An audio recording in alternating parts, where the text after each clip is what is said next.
चलिए शुरू करते हैं आज कृषि एवं पशुपालन। टोटल 53 क्वेश्चन है, तैयार रहिएगा। ठीक है, तो चलिए शुरू करते हैं।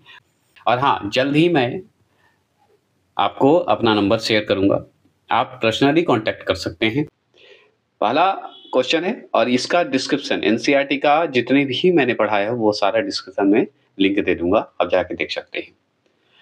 पहला क्वेश्चन है, ऑपरेशन फ्लड किससे संबंधित है? तो ऑपरेशन फ्लड किससे संबंधित है? तो ऑप्शन नंबर सी, दूध उत्पादन से संबंधित है। समझ गए? किससे? दूध उत्पादन से संबंधित है। अब चलिए इसके बारे में हम जानकारी लेते हैं। तो देखिए, ऑपरेशन फ्लड जैसे ही शब्द आएगा, ठीक है, इसका संबंध जो है दूध उत्पादन से है, मतलब मिल्क से है ना। हम जानते हैं दूध है क्योंकि ऑपरेशन फ्लड उसी के लिए चला था। ठीक है, दूध उत्पादन में प्रगति के लिए चला था, ये हम जानते हैं। जिसके जनक अगर बोले, ऑपरेशन फ्लड के जनक अगर आपसे पूछे तो आप बताइएगा डॉक्टर वर्गीस। ठीक है, वर्गीस कौन है? कुरियन जी हैं। तो आपको कैसे याद करिएगा? बोलिएगा ऑपरेशन फ्लड के जनक जो हैं हमारे डॉक्टर वर्गीज कुरियन हैं। कौन है? कुरियन है। आराम से बोलिए, कुरियन है। याद हुआ कि नहीं? मेरे फन अगर करने से अगर याद होता है तो याद करिएगा। इसे जो है श्वेत क्रांति नाम दिया गया है। ऑपरेशन फ्लड जो दूध उत्पादन से संबंधित है, तो दूध कैसा होता है? व्हाइट होता है, तो व्हाइट है, इसलिए श्वेत क्रांति के नाम से जाना जाता है। बस इतना ध्यान रखना है, ठीक है। बाहरी आवाजों को इग्नोर करिएगा, तभी हो पाएगा, ठीक है। दूसरा प्रश्न क्या है, सुनिए। दूसरा प्रश्न है कि निम्नलिखित में कौन सी मिश्र खेती की प्रमुख विशेषता है? मिश्र खेती मतलब मिक्स खेती। इस ऑप्शन के हिसाब से बताना है। क्या नगदी खाद्य दोनों आएंगे? नहीं, यहाँ पे आपका पशुपालन और सह उत्पादन एक साथ करना ही आपका मिश्रित खेती माना जाता है। समझ गए? सी नंबर जो लगाएंगे सही। अब सह उत्पादन मतलब फसल की बात हो रही है, ठीक है, और पशुपालन तो है ही। चलिए, क्योंकि पशु के लिए भी तो कृषि करना पड़ेगा, चारा बनाना पड़ेगा। तो देखिए, कृषि की वह पद्धति जिसके अंतर्गत फसलों के उत्पादन के साथ साथ पशुपालन या डेयरी उद्योग को सम्मिलित किया जाता है। अब पशुपालन मतलब केवल दुधारू गाय या भैंस तक ही नहीं सीमित है, उसका डेयरी जो उद्योग होता है, डेयरी उद्योग इसमें सम्मिलित कर दीजिए, ठीक है। उससे जो फायदे होते हैं हमको जानवर से, ये सब सम्मिलित किया गया है कृषि में, बस इतना जान लीजिए, कहा जाता है। तो देखिए, मिश्रित कृषि कहलाता है, ये जरूर ध्यान रखिएगा। क्यों कहलाता है? क्योंकि हमको फसलों के उत्पादन के साथ साथ हमारा पशुपालन या उद्योग जो डेयरी उद्योग है उसको भी सम्मिलित किया जाता है, उसी को हम कहते हैं मिश्रित कृषि। चलिए, ये समझ गया। और सुनिए, इस प्रकार फसल उत्पादन, देखिए फसलों उत्पादन ऐसे बोलते हैं, हम बोलेंगे फसल उत्पादन के साथ साथ जब पशुपालन भी आय का स्रोत हो तो वह मिश्रित कृषि की श्रेणी में आता है। तो आता ही है भाई। पशुपालन का मतलब क्या हुआ कि पशु से हमको कुछ ना कुछ फायदा हो रहा है, तभी तो उसको पाल रहे हैं। निस्वार्थ तो नहीं पाल सकते, कुछ ना कुछ हर इंसान को लोभ है, तभी आपसे कोई ना कोई जुड़ा हुआ है, ऐसे याद कर सकते हैं। तो इसी तरह हमें भी पशु से कुछ ना कुछ फायदा है, इसीलिए मैं उसे पालता हूँ, है कि नहीं? समझ गए? उससे दूध मिलते हैं, उसके मल मूत्र से हम लोग को पहले, अब तो गैस हो गए हैं, अभी भी कहीं गाँव में यूज़ होता है, गोईठे यूज़ होते थे। अलग-अलग क्षेत्र में अलग-अलग नाम है। समझ गए? सिंपली भाषा में मैंने बताया। चलिए आगे चलें। तीसरा प्रश्न क्या है कि भैंसों की कौन-सी नस्ल जो है गुजरात के दक्षिण-पश्चिम भाग में पाई जाती है? बताइएगा। भैंसों की कौन-सी नस्ल जो है गुजरात के दक्षिण-पश्चिम भाग में पाई जाती है? तो वो है ऑप्शन नंबर सी, सुरती में पाई जाती है। तो सुरती नाम की एक नस्ल होती है जो कि गुजरात में पाई जाती है और भैंस की नस्ल है ये सुरती। और चलिए जानते हैं, तो सुनिए। भैंसों की सुरती नस्ल जो है गुजरात के दक्षिण पश्चिम भाग में पाई जाती है। तो कहाँ पाई जाती है? गुजरात में। और गुजरात के कौन से भाग में? दक्षिण पश्चिम में। क्या पाई जाती है? तो भैंस की नस्ल एक होती है सुरती, वो पाई जाती है। अब याद हो गया। अब बात करते हैं यह मतलब भैंस। यह भैंस कौन भैंस? सुरती भैंस। सुरती नस्ल के भैंस की बात हो रही है। प्रमुख दुधारू नस्ल है क्या है? दुधारू होती है ये भैंस। सुरती जो भैंस, जो सुरती नस्ल की भैंस होती है ना, वो दुधारू होती है। दुधारू मतलब दूध देने वाली होती है, अच्छा खासा दूध देती है। इसके अतिरिक्त और क्या फ़ायदे हैं भाई? इसके अतिरिक्त गुजरात में गिर नस्ल की भैंसें भी पाई जाती है। समझ गए? मतलब अगर मान लीजिए सुरती नस्ल की भैंसें आप जान गए कि दुधारू है, तो गुजरात में रहिएगा तो गुजरात में गिर नाम की भैंस होती है, गिर नस्ल की भैंस होती है, वो भी जो है पाई जाती है। क्लियर? गिर हमारा वहाँ गुजरात का वन्य जीव अभयारण्य है। गिर हमारा बहुत सारा है, पार्क है। उसी तरह गिर नाम का नस्ल भी है भैंस का, बस इतना ध्यान रखना है। चौथा प्रश्न क्या है सुनिए। देश में प्रथम कृषि विश्वविद्यालय की स्थापना किस वर्ष हुई थी? बताइएगा। देश में प्रथम कृषि विश्वविद्यालय की स्थापना किस वर्ष हुई थी? तो वो हुआ था ऑप्शन नंबर बी 1960 में हुआ था, 1960 में हुआ था। ठीक है? मतलब प्रथम कृषि विश्वविद्यालय की स्थापना पूछ रहा है। अब चलिए इसके बारे में जानते हैं। तो सुनिए, गोविंद बल्लभ पंत कृषि एवं प्रौद्योगिक विश्वविद्यालय पंतनगर, मतलब पंतनगर कहाँ? उधमपुर जिले में है पंतनगर, जो कि उत्तराखंड में पड़ता है, उत्तराखंड राज्य में है। भारत का जो है प्रथम कृषि विश्वविद्यालय है। तो आप तो हम पढ़ लिए, जैसे तैसे पढ़ लिए, हमको याद करवाना है। मैं ऐसे ही नहीं आया, क्योंकि नरेश अकाडमी याद करवाने के लिए जानता है, रिपीट करने के लिए जानता है, तो रिपीट करेगा ही। तो सुनिए, इतना जान लीजिए कि भारत का प्रथम कृषि विश्वविद्यालय है, ये हम जानते हैं कहाँ है? उत्तराखंड में। उत्तराखंड के कौन से जिले में खुला है? तो उधमपुर जिले में। और उधमपुर जिले में एक नगर है जिसका नाम है पंतनगर। अब पंतनगर है तो पंतनगर में याद रखिएगा ये विश्वविद्यालय है जो कि पंत जी के नाम पे है। तो पूरा नाम है उनका गोविंद बल्लभ पंत। और गोविंद बल्लभ पंत जी कृषि एवं प्रौद्योगिकी विश्वविद्यालय के नाम से खुल गया है। मतलब गोविंद बल्लभ पंत के नाम से एक कृषि एवं प्रौद्योगिकी विश्वविद्यालय खुला है, और ये हमारा पंतनगर में खुला है। उन्हीं के नाम पे पंतनगर है, और उधमपुर जिले उत्तराखंड राज्य में है, क्योंकि वहां खुला है। ये प्रथम कृषि वाला है। क्लियर हो गए? भूलिएगा नहीं ना? नहीं भूलना चाहिए। और चलिए अब चलते हैं भाई, ये जो है गोविंद बल्लभ पंत कृषि विश्वविद्यालय के नाम से जो खुला है भारत में, जो कि उत्तराखंड राज्य में है, तो इसका उद्घाटन का श्रेय किसको जाता है? तो उद्घाटन करने वाले हमारे पंडित जवाहरलाल नेहरू हैं, इन्हीं के द्वारा हुआ है। कब हुआ है?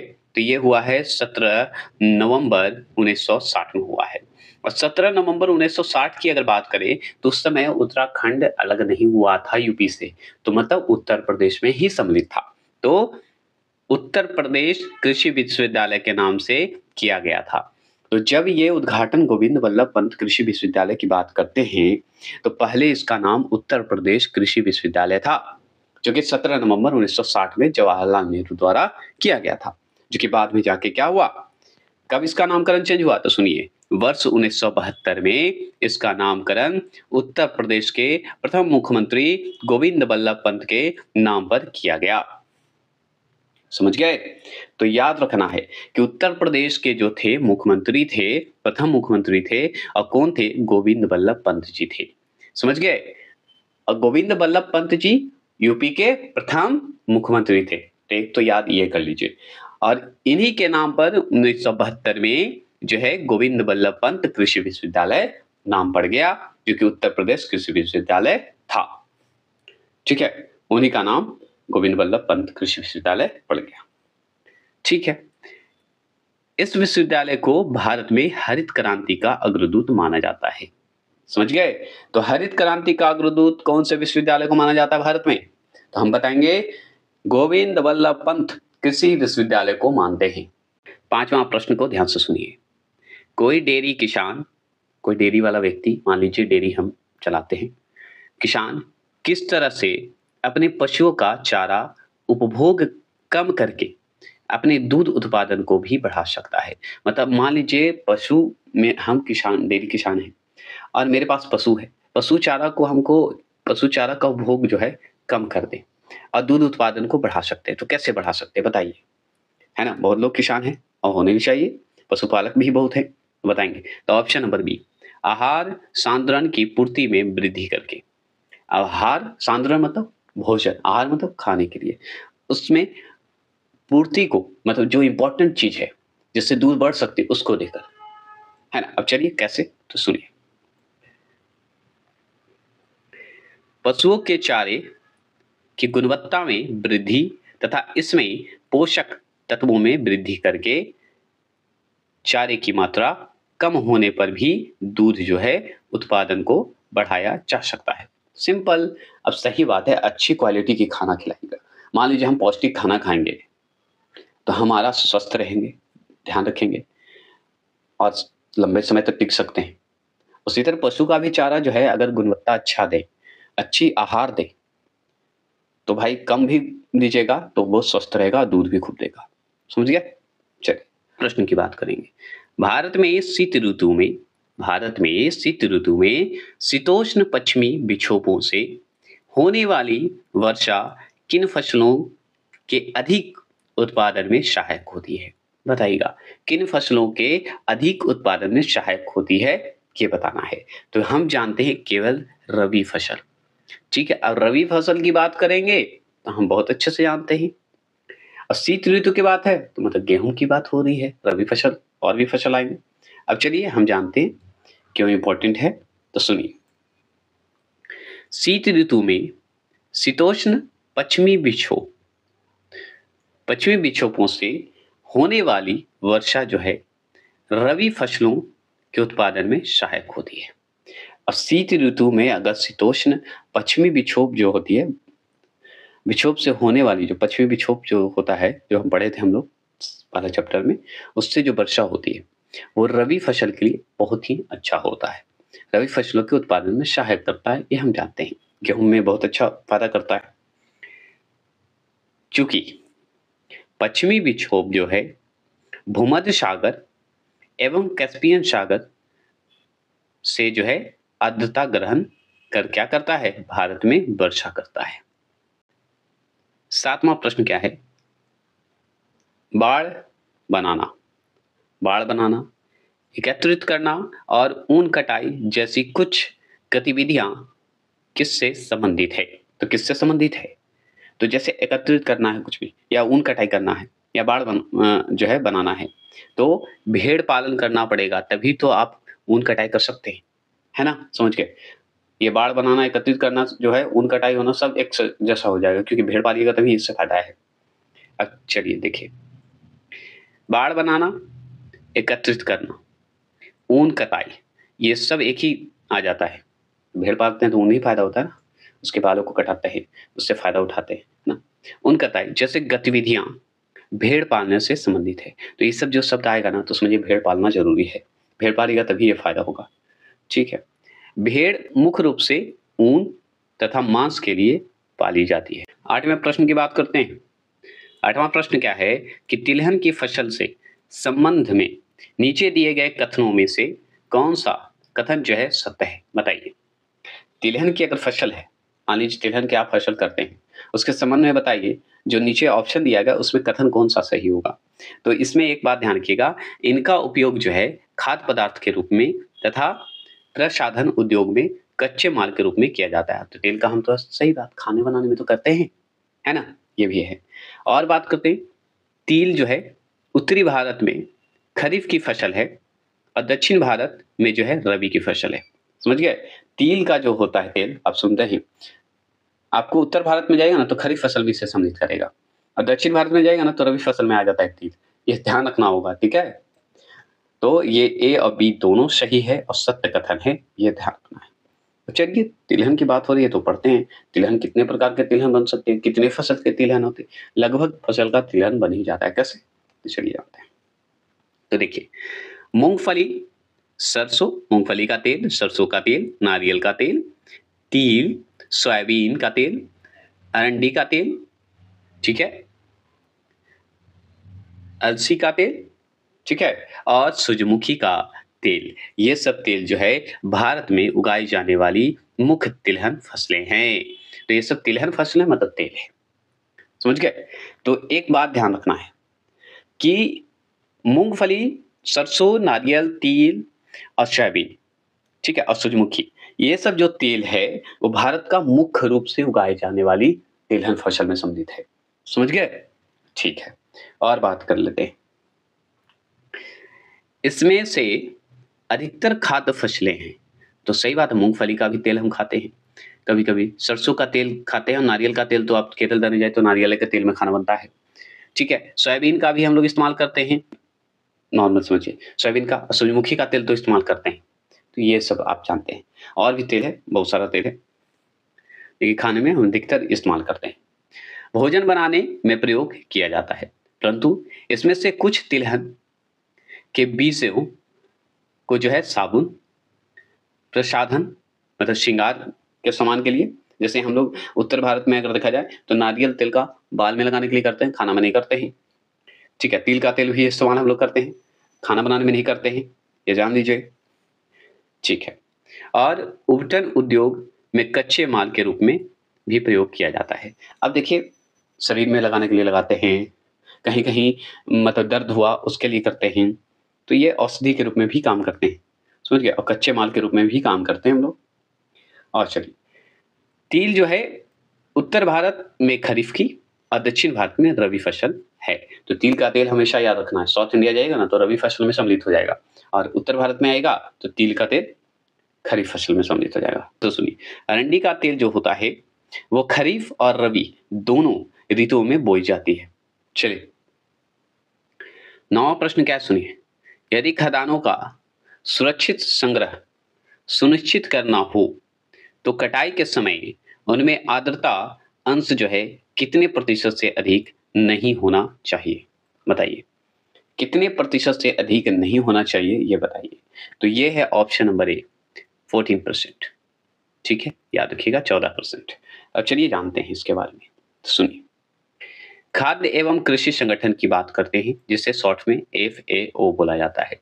ठीक है, फूड है ना, एग्रीकल्चर ऑर्गेनाइजेशन के नाम से जानते हैं हम लोग। मानकों के अनुसार, मतलब खाद्य एवं कृषि संगठन के अनुसार, खदानों के सुरक्षित भंडार के समय, जो सुरक्षित स्थान जो होते हैं, खदानों की बात हो रही है, ठीक है, भंडार के समय 14% मतलब 14% तक की सापेक्षिक आर्द्रता निश्चित की गई है।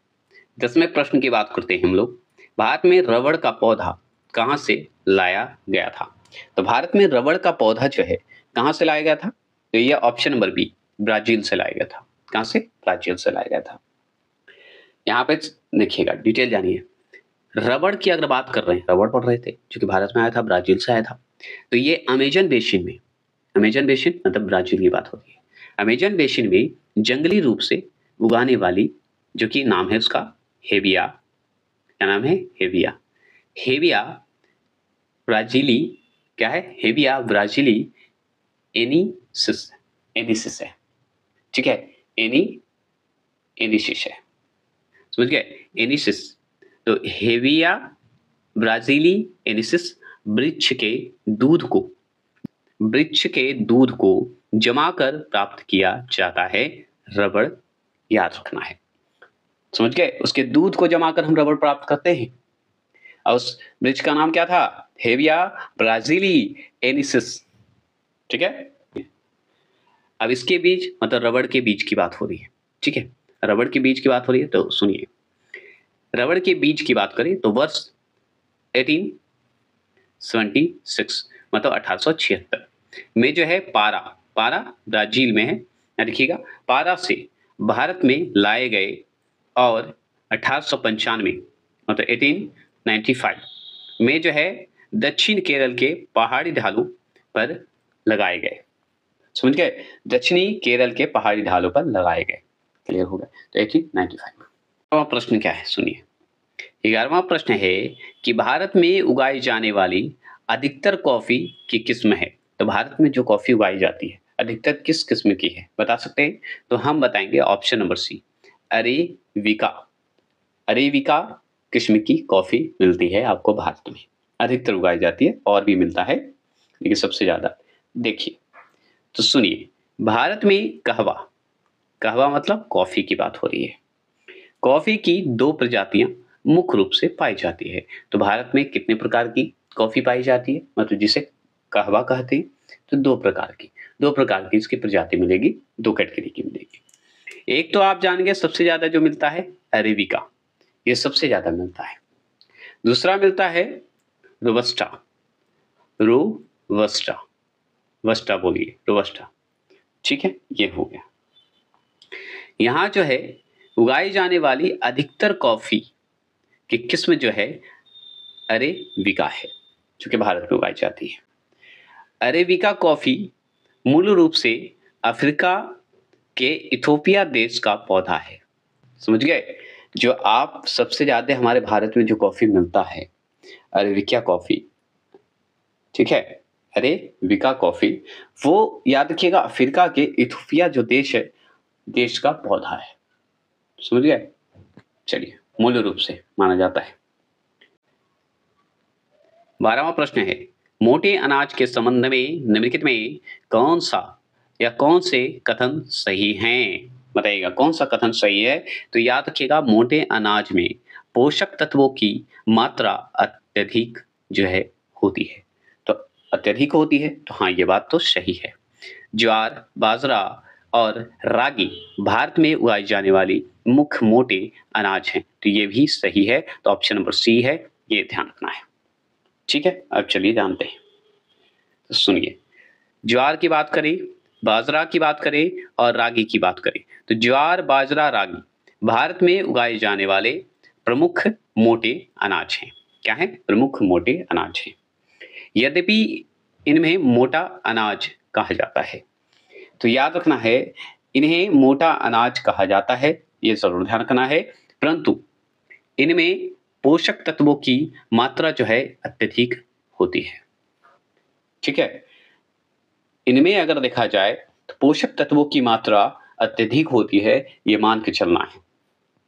उदाहरण की बात करें तो रागी में प्रचुर मात्रा में आयरन, कैल्शियम, सूक्ष्म पोषक तत्व और भूसी मिलती है।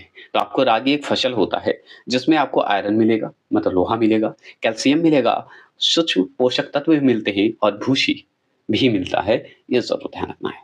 चलिए 13वां प्रश्न, ऐसे आप धान देखे होंगे, धान देखे ना, धान में भी भूसी निकलता है ना, ये जरूर ध्यान रखिए, ये समझाने के पॉइंट से बोला। 13वां प्रश्न क्या है सुनिए, निम्नलिखित में कौन सी खरीफ जो है की प्रमुख फसल नहीं है? तो निम्नलिखित में कौन सी खरीफ की प्रमुख फसल नहीं है? तो हम बता देंगे गेहूं हमारा नहीं है, क्योंकि ये रवि फसल की है। ठीक है, रवि जी की है। अब खरीफ जी की चलिए हम जानते हैं, तो चावल, गन्ना और कपास तो होगा, क्यों होगा चलिए देखते हैं। तो देखिए, खरीफ फसलों के अंतर्गत अगर हम बात करें तो आज से भूलना बंद कर दीजिए, खरीफ फसल को याद कर लीजिए। कैसे? तो जैसे ही खरीफ है, खरीफ फसल के अंतर्गत चावल, गन्ना, कपास, ज्वार, बाजरा, मक्का आदि जो है ये हमारे खरीफ फसल है। चावल, गन्ना, कपास, ज्वार, बाजरा, मक्का आदि आते हैं। ऐसे याद हो गए। अब बात करते हैं कि रवि फसलों के अंतर्गत बता देते हैं। तो रवि जी के फसल की बात करेंगे तो रवि जी का फसल जो होता है उसमें गेहूं आ जाता है। अब गेहूं तो ठंडा में होता है, गेहूं हो जाता है, चना भी हो जाता है। रवि फसल के अंतर्गत गेहूं, चना, जौ, सरसों और अलसी आदि फसलें उगाई जाती है। तो रवि फसल में अगर पूछे तो भाई तेल का जो सामान है सरसों, वो भाई रवि फसल में सम्मिलित है। गेहूं हमारा रवि फसल में है, हमारा चना जो है रवि फसल में है और जौ जो है हमारा रवि फसल में ही आता है।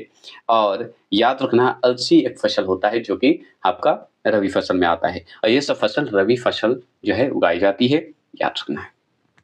और रवि फसल ठंड में और खरीफ फसल गर्मी में, ऐसे याद रख सकते हैं।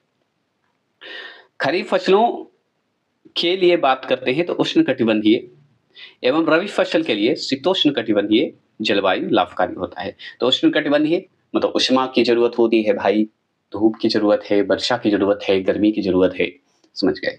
अगर शीतोष्ण की बात करें तो शीत की जरूरत है, ठंड की जरूरत है, कम धूप की जरूरत है, समझ गए। तो शीतोष्ण कटिबंधीय, चलिए ऐसे याद कर सकते हैं, याद करने के लिए मैंने बोला। ये जलवायु जो है लाभकारी होता है, रवि के लिए शीतोष्ण और खरीफ के लिए उष्ण। 14 प्रश्न है, राष्ट्रीय केला अनुसंधान केंद्र कहाँ स्थित है? तो राष्ट्रीय केला अनुसंधान केंद्र, केला मतलब बनाना, बनाना अनुसंधान केंद्र कहाँ स्थित है? तो हम बताएँगे तिरुचिरापल्ली में है। तिरुचिरापल्ली, तमिलनाडु, है ना? अब चलिए जानते हैं। तो सुनिए, तो देखिए राष्ट्रीय केला अनुसंधान केंद्र जो है चिरापल्ली, जो कि तमिलनाडु में है, स्थित है। समझ गए? चलिए इतना जान गए। तो आपसे पूछेंगे केला अनुसंधान केंद्र जानते हैं भारत में कहाँ है? तो हम बताएँगे भारत में तमिलनाडु में। तमिलनाडु के कौन से क्षेत्र में? तो बता दीजिएगा, तिरुचिरापल्ली में है। और क्या? याद हो गया होगा। यह मतलब राष्ट्रीय केला अनुसंधान केंद्र। राष्ट्रीय केला अनुसंधान केंद्र है, तो यह जो है केले के उत्पादन में वृद्धि के लिए फसल उत्पादन, फसल सुधार एवं फसल संरक्षण पर जो है कार्य करता है। इसीलिए ये अनुसंधान बना कि केला के बारे में अच्छे से देखभाल करे, उसकी जानकारी दे, लोगों को अच्छे से बताए कि कैसे केला उगाना चाहिए, कैसे केले का जो है फसल बोना चाहिए। यह सब सुरक्षा संरक्षण करने के लिए भी ये बनाया गया था लोग। तो देखिए 15वां क्वेश्चन क्या है, सुनते हैं। निम्नलिखित में से कौन सा राज्य जो है इलायची का उत्पादन नहीं करता है? यहाँ पे ये सवाल भी पूछ सकता था कि इलायची के लिए उत्पादन करता है, लेकिन यहाँ पे सवाल क्या किया आपका कि राज्य में कौन सा ऐसा राज्य है भारत का जिसमें इलायची का उत्पादन नहीं करता है? तो इस ऑप्शन के हिसाब से आपको जवाब देना है, तो हम जानते हैं उड़ीसा, क्योंकि मसालों के मामले में अगर देखा जाए तो केरल हमारा आगे है, हम जानते हैं। कर्नाटक भी है और तमिलनाडु भी है। तो इलायची का उत्पादन करता है हमारा केरल, कर्नाटक और तमिलनाडु, लेकिन उड़ीसा नहीं करता। चलिए इसकी जानकारी ये खुद देगा, हम नहीं देंगे। तो छोटी इलायची की अगर बात करें, तो छोटी इलायची का मुख्य उत्पादक अगर बात करें, जैसे केरल हो गया, कर्नाटक हो गया, तमिलनाडु हो गया, ये जो है छोटी इलायची के लिए बहुत ही अच्छा जगह है, क्षेत्र है, राज्य है। मतलब केरल, कर्नाटक, तमिलनाडु राज्य में हमारा छोटी इलायची उगाई जाती है। और छोटी इलायची का उत्पादन जो होता है, केरल में होता है, कर्नाटक में होता है, तमिलनाडु में होता है। और छोटी इलायची हम लोग कहाँ इस्तेमाल करते हैं? हर जगह हम लोग करते हैं मसालों के रूप में। छोटी इलायची खाएँ कि नहीं? कमेंट बॉक्स में ज़रूर करिएगा। अब जैसे छोटी इलायची की बात करेंगे, उसी तरह हम बड़ी इलायची की भी बात करेंगे। अब बड़ी इलायची के मुख्य उत्पादक की अगर बात करें, कि छोटी इलायची के लिए तो हम जान गए केरल, कर्नाटक, तमिलनाडु जान गए कि भाई उत्पादन करता है। लेकिन बड़ी इलायची का कौन करता है? तो बड़ी इलायची का दूसरा राज्य करता है, जो कि हमारा कौन है? पश्चिम बंगाल और सिक्किम है। तो सिक्किम व पश्चिम बंगाल जो है, हमारा बड़ी इलायची का मुख्य उत्पादक है। तो इसमें भी आपको ध्यान रखना होगा। ये जो इलायची का सवाल बोला कि इलायची नहीं है, तो उड़ीसा नहीं है, लेकिन केरल, कर्नाटक और तमिलनाडु जो है इलायची का उत्पादन करता है। लेकिन मुख्य रूप से अगर सबसे ज़्यादा अगर उत्पादन की बात करेंगे, तो छोटी इलायची का करता है। और बड़ी इलायची का अगर देखें ज़्यादा मात्रा में, तो सिक्किम और पश्चिम बंगाल करता है। क्लियर हो गए? इस प्रकार देखा जाए तो उड़ीसा जो है राज्य, इलायची का उत्पादन नहीं करता है। ठीक है? चलिए 16वां प्रश्न की बात करते हैं। 16वां प्रश्न क्या है? गेहूँ की खेती के लिए निम्नलिखित में से क्या आवश्यक है? बताइएगा। गेहूँ की जो है खेती जो होता है, उसके लिए क्या आवश्यक है? इस ऑप्शन के हिसाब से आपको जवाब देना है। तो जवाब दीजिए। तो याद रखिएगा ऑप्शन नंबर डी, समान तापमान व समान वर्षा के लिए। देखिए, समान तापमान होना ज़रूरी है, समान वर्षा होना ज़रूरी है। इसमें ये नहीं कि ज़्यादा मात्रा में वर्षा होना है, धान नहीं है, गेहूँ है। और गेहूँ किस लिए है? रबी फसल में आता है। रबी फसल मतलब शीत ऋतु के समय की बात हो रही है, तो उस समय समान तापमान रहता है शीत ऋतु में, और वर्षा रहती है समान, आप जानते हैं। तो चलिए आगे चलिए, अब इसके बारे में हम जानते हैं कि कितना डिग्री सेल्सियस पे होनी चाहिए तापमान और कितने डिग्री सेल्सियस पे हमको आवश्यक होता है फसल के लिए। तो चलिए हम जानते हैं। तो देखिए, गेहूं के उगाते समय अगर हम बात करेंगे, जब हम गेहूं उगाते हैं तो ठंडी तथा आर्द्र जलवायु की आवश्यकता होती है। मतलब समान वर्षा और ठंडा शीत जो काल होता है, शीत जो होता है, शीत ऋतु कहिए उसको, उस समय गेहूं हम उगाते हैं। ठंडे के समय उगाते हैं और गर्मी आते आते काट देते हैं। जैसे होली खत्म हुआ, गेहूं कटेगा। अब गेहूं बोते समय की बात करते हैं। जब हम गेहूं के उगाते समय की बात करें तो ठंडी और आर्द्रता जलवायु की आवश्यकता होती है। और जब गेहूं बोते समय की अगर बात करें, बोना मतलब समान वर्षा, कितना वर्षा होना चाहिए? तो 10 डिग्री सेल्सियस से लेकर 15 डिग्री सेल्सियस के मध्य तापमान आवश्यक होता है। ठीक है। 10 डिग्री सेल्सियस से लेके 15 डिग्री सेल्सियस माना गया है, रेशियो माना गया है, तापमान होना है। फसल पकते समय अगर मान लीजिए गेहूँ पक गया, देखिए गेहूँ उगते समय मतलब उगते समय कहने का मतलब है कि आप गेहूँ जब बोते हैं तो उगेगा ही। उगेगा तो उस समय समान वर्षा के हिसाब से अगर चाहिए तो कितना डिग्री तापमान होता है, तो समान जब वर्षा होता है तो उस समय 10 डिग्री सेल्सियस से 15 डिग्री सेल्सियस तापमान होता है, ठीक है। और जब हम फसल पकता है, पक जाता है, जब गेहूँ हमारा पक जाता है, कटने का समय होता है, उस समय का समान तापमान अगर पूछे आपसे तो हम बताएँगे 20 डिग्री सेल्सियस से लेके 25 डिग्री सेल्सियस समान तापमान की आवश्यकता होती है। जब फसल पक जाता है तब, तो 20 डिग्री से 25 डिग्री सेल्सियस तापमान होना माना जाता है कि आवश्यक है। हैं? उसका अपडेट हम बता देते हैं। तो 10 बजे जो रात में चलाते हैं, इसमें जो है हमारा बायोलॉजी चल रहा है, बायोलॉजी चल रहा है, फिजिक्स चल रहा है, ठीक है? और हमारा केमिस्ट्री चल रहा है और ये तीनों हमारा 50-50 क्वेश्चन का सीरीज़ चल रहा है और चलेगा, ठीक है? जल्द चलेगा क्योंकि एनटीपीसी, ग्रुप डी और बिहार एसएससी के लिए स्पेशली चला रहे हैं और जिनका बीपीएससी में 40 नंबर चाहिए, उसके लिए भी ये बहुत ही फ़ायदेमंद होगा और जितने भी बिहार एसआई का आया वैकेंसी, उसके लिए भी आपको ये काम आएगा और ये मैं नरेंद्र अकेडमी आपको चैलेंज देता है कि अगर ये पढ़ के जाते हैं तो जीके जीएस में आपको कोई नहीं हराएगा, ये नरेंद्र अकेडमी का वादा है। दूसरी बात, हम चला रहे हैं एक बिहार एसएससी का सीरीज चला रहे हैं, ठीक है? जो रात में डाले थे। एक बात ध्यान रखना है, इसका एक टाइम मैं फिक्स कर दूँगा, जो कि कंटिन्यू उस टाइम रहेगा, दिन में रहेगा। सोच रहा हूँ कि उसे 10 बजे दिन में इसे हम कंटिन्यू करते हैं। तो आप अगर सपोर्ट करते हैं, सब्सक्राइब करते हैं, लाइक करते हैं और कमेंट करते हैं कि मैं 10 बजे लाऊँ दिन में, तो आप प्लीज़ कमेंट कर सकते हैं और यस लिख के आप बता सकते हैं। बिहार एसएससी यस लिखिएगा तभी समझ पाएँगे, ठीक है? ये कंटिन्यू आपको बताना ज़रूरी था इसलिए मैंने बता दिया। और हाँ, एक बकवास और करना था, भूल गया। ये बकवास ये ज़रूरी था कि जो भी मैं पढ़ा रहा हूँ, जैसे कि मान लीजिए बिहार एसएससी का सेट चला रहा हूँ, तो पुराना जो है बिहार एसएससी का सेट मेरा प्रीवियस ईयर जो भी पढ़ाया है बहुत पहले, उसका मैंने डिस्क्रिप्शन में लिंक डाल दिया है, वो भी जाके आप देख लीजिएगा ज़रूर, जब बिहार एसएससी नया एग्ज़ाम देने जा रहे हैं, उनके लिए मैं बोल रहा हूँ। दूसरा चीज़ कि अगर मैं साइंस, बायोलॉजी और केमिस्ट्री का चला रहा हूँ, तो उसका प्लेलिस्ट हम डिस्क्रिप्शन में डाल दे रहे हैं। जो कि आप आसानी से देख सकते हैं, महामैराथन का लिंक है। जो भी पढ़ाया गया है, वो लिंक दिया हुआ है, आप जाके देख लीजिएगा।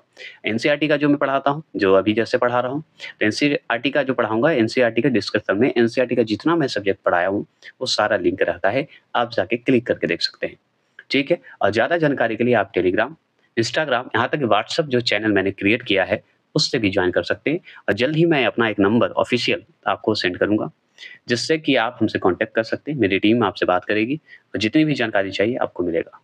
जल्द तो देखते हैं 17वां प्रश्न की बात करते हैं। अदरक का तना जो मिट्टियों में उगता है। अदरक का देखें, अदरक खाते हैं, चाय में पीते हैं, हर जगह अदरक का इस्तेमाल होता है, जिसे हम लोग आदि बोलते हैं, है ना? तो अदरक का जो तना होता है, जो मिट्टी में उगता है और खाद्य का संग्रहण करता है, वह कहलाता है। क्या कहलाएगा? मान लीजिए अदरक का तना जो है मिट्टी में उगता ही है और खाद्य का संग्रहण करता है, तो वह क्या कहलाएगा? तो वह कहलाएगा प्रकंद। क्या कहलाएगा? प्रकंद कहते हैं और साइंस में हम लोग पढ़ चुके हैं इसके बारे में। और जल्द ही ये बात करें, तो अदरक जिंजर बोलते हैं, है ना? अदरक को हम लोग आदि भी बोलते हैं। तो अदरक का तना जो मिट्टी में उगता है तथा खाद्य का संग्रह करता है, संग्रहण करता है, जमा करता है, वह जो है प्रकंद कहलाता है। क्या कहलाता है? प्रकंद कहलाता है। ये सिंपल था, इसमें हमको नहीं लगता टाइम वेस्ट करना चाहिए। करते हैं 18वां क्वेश्चन को ध्यान से देखेंगे। खरीफ की फसल बोई जाती है। तो खरीफ फसल जो बोई जाती है, वो हम जानते हैं कि कब बोई जाती है, लेकिन आपको जवाब देना है इस ऑप्शन के हिसाब से। तो ऑप्शन दिख रहा होगा ए, दक्षिण पश्चिमी मानसून के प्रारंभ होने से, मतलब शुरुआत होने से। दक्षिण मतलब साउथ, पश्चिम वेस्ट। तो साउथ वेस्ट मानसून जो है शुरुआत जब होता है, उस समय बोई जाती है खरीफ फसल। खरीफ फसल मतलब धान, है ना? धान हो गया हमारा, जो कि खरीफ फसल है। और भी आते हैं, आपका इसमें कपास भी आ जाएगा खरीफ फसल में। सब बातें हम यहाँ पे कर देंगे। ज्वार भी आ जाता है, मूंग आ जाता है, आपका मक्का आ जाता है। देखिए, खरीफ की फसल आप कभी अब मत भूलिएगा खरीफ फसल के बारे में, ठीक है? खरीफ की फसल जो है, मतलब खरीफ फसल बोलिए डायरेक्ट, इतना नहीं बोलने की ज़रूरत है। खरीफ फसल जो है दक्षिण पश्चिम मानसून के प्रारंभ होने पर बोई जाती है। मानसून शुरू हो जाता है, साउथ वेस्ट वाला मानसून, और साउथ वेस्ट मानसून आ गया तो समझिए कि आपका ग्रीष्म का समय आ गया, गर्मी का समय आ गया, तो समझिए कि उस समय खरीफ फसल होगा। अब खरीफ फसल में कौन-कौन है? तो चावल आपका खरीफ फसल है, ज्वार आपका खरीफ फसल में आता है, मक्का आता है, कपास आता है और मूँग आता है। मूँग का दाल खाते हैं ना, वो भी खरीफ फसल में ही आता है। ये जो है प्रमुख खरीफ फसल हैं जो कि हम जानते हैं। इसकी अवधि की अगर बात करें, समय की बात करें, तो समय कब होगा? खरीफ फसल लगाए कब जाते हैं? गर्मी के समय, बारिश के समय, बरसात के समय। तो जून और कटेगा कब? ठंडे के समय, अक्टूबर के समय। तो हम बताएँगे जून से अक्टूबर तक का होता है खरीफ फसल का समय। चलिए 19वां प्रश्न की हम बात करते हैं। 19वां प्रश्न क्या है सुनिए। वर्ष भर बोई जाने वाली फसल, मतलब वर्ष भर मतलब सालों भर, 365 दिन बोई जाने वाली फसल। मतलब साल भर वही हुआ ना कि सालों भर बोया सकते हैं, कोई दिक्कत नहीं है। तो वो कौन-सा है? तो मक्का। ये ज़रूरी नहीं कि खरीफ फसल में आता है तो ये सिर्फ़ गर्मी में हो। ये सालों भर बो सकते हैं, कोई दिक्कत नहीं है। तो ये हमारा मक्का आता है। ठीक है? स वर्ष भर बोई जाने वाली मतलब साल भर बोई जाने वाली है। अब चलिए जानते हैं। तो देखिए, मक्का जो है एक प्रमुख नगदी फसल है। क्या है? एक नगदी फसल है। ये जान लीजिए। मक्का जो है क्या है? एक प्रमुख नगदी फसल है जो वर्ष भर बोई जाती है।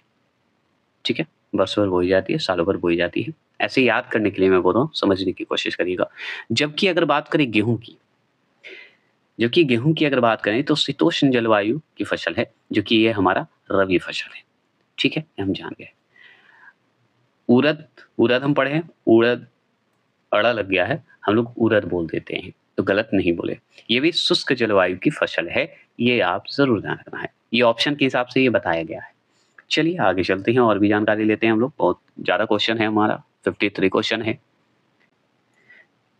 20वां प्रश्न क्या है कि वर्षा ऋतु के मौसम के बाद उगाई जाने वाली फसलें क्या कहलाती है? बता सकते हैं? क्या कहलाएगी? अगर वर्षा ऋतु में अगर वर्षा ऋतु आ गया और उस समय के मौसम के बाद की बात की जा रही है, ठीक है? फिर से सुन लीजिए कि वर्षा ऋतु के मौसम के बाद उगाई जाने वाली फसलें क्या कहलाती है? इस ऑप्शन के हिसाब से जवाब देंगे तो रबी फसल कहलाएगा। वर्षा ऋतु के बाद क्या आएगा? ठंडा आने लगता है ना, शीत आने लगता है, ऐसे याद रखिएगा। गर्मी के बाद वर्षा, वर्षा के बाद शीत और शीत आ गया तो समझिए रबी फसल, गेहूँ का समय आ गया। ऐसे याद रखेंगे, ठीक है? चलिए, तो देखिए वर्षा ऋतु के मौसम जैसे ही खत्म होगा, आ जाएगा शीतकाल। शीतकाल का प्रारंभ हो जाएगा। प्रारंभ मतलब शुरुआत, आरंभ कहिए। और ये शीतकाल कब होता है? तो अक्टूबर से दिसंबर तक जो है रबी की फसलें बोई जाती है। तो अक्टूबर से दिसंबर तक शीतकाल का आरंभ हो जाता है, प्रारंभ हो जाता है, मानते हैं और उस समय रबी फसल लगाई जाती है। याद कर लीजिएगा, भूलिएगा मत। शीतकाल का आरंभ होगा मतलब रबी फसल का समय होगा। रबी फसल अक्टूबर से दिसंबर के बीच बोई जाने की बात हो रही है, बोई जाने की बात हो रही है, ये ध्यान रखना। ये फसलें मुख्यतः जो है सिंचाई पर निर्भर होती है, सिंचाई पर ही निर्भर होती है, ये भी ध्यान रखना है। इसके अंतर्गत आपका किसके अंतर्गत? रबी फसल के अंतर्गत गेहूँ, मसूर, सरसों, तिलहन जो होता है सरसों, वो हमारा रबी फसल के अंतर्गत आता है। क्लियर हो गया? 21वां प्रश्न क्या है कि निम्नलिखित में से कौन सा राज्य जो है कॉफी, कॉफी मतलब कॉफी, कहवा के सबसे अधिक उत्पादन करता है? तो कॉफी का सबसे अधिक उत्पादन जो करता है हमारा कर्नाटक करता है, और कौन करेगा? कर्नाटक तो करता ही है सबसे ज़्यादा, और वो भी अरेबिक कॉफी का ज़्यादा इस्तेमाल करता है। पढ़े थे ना? चलिए आगे चलते हैं। ऊपर ही पढ़े हैं आप इसी वीडियो में, इसी क्वेश्चन में। चलिए, भारत में सबसे अधिक कॉफ़ी, कॉफ़ी मतलब कॉफ़ी, ठीक है? ये याद करने के लिए भूले नहीं, थोड़ा फन करने से याद हो जाता है। तो भारत में सबसे अधिक अगर कॉफ़ी की बात करें, मतलब कॉफ़ी की बात करें, तो कॉफ़ी का उत्पादन जो है कर्नाटक राज्य में होता है। हमारा कर्नाटक राज्य में। थोड़ा धुंधला दिख रहा है, लेकिन मैं बोल रहा हूँ, सिर्फ सुनिए, याद करवाने का मेरा काम। भारतीय कॉफ़ी की अगर बात करें, तो अपनी गुणवत्ता के लिए विश्व प्रसिद्ध है। किसके लिए प्रसिद्ध है? अपनी गुणवत्ता के लिए। इसकी अगर बात करें, किसकी?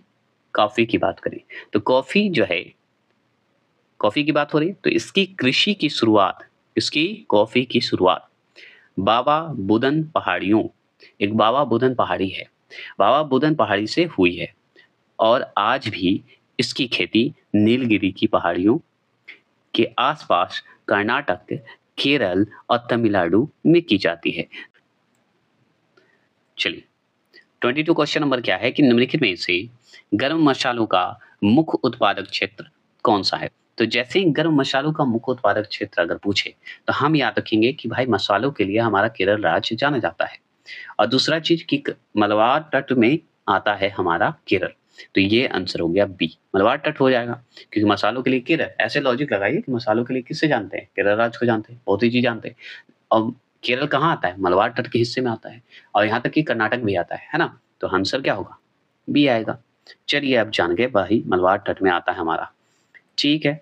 अब यहाँ पे डिटेल जानते हैं। डिटेल क्या है कि मंगलूर, क्या है, मंगलूर कर्नाटक का हिस्सा है तो मंगलूर आएगा वहाँ। मंगलूर से कुमारी अंतरीप तक की बात हो रही है, ठीक है। मंगलूर से कुमारी अंतरीप तक 500 किमी की लंबाई में विस्तृत तटीय मैदान मलबार तट कहलाता है।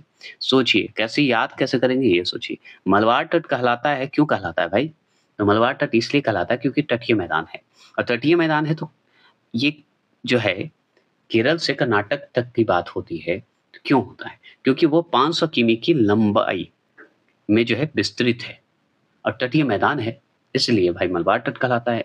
तो मंगलूर से कहाँ, कुमारी, ठीक है, मंगलूर से कुमारी अंतरिप तक।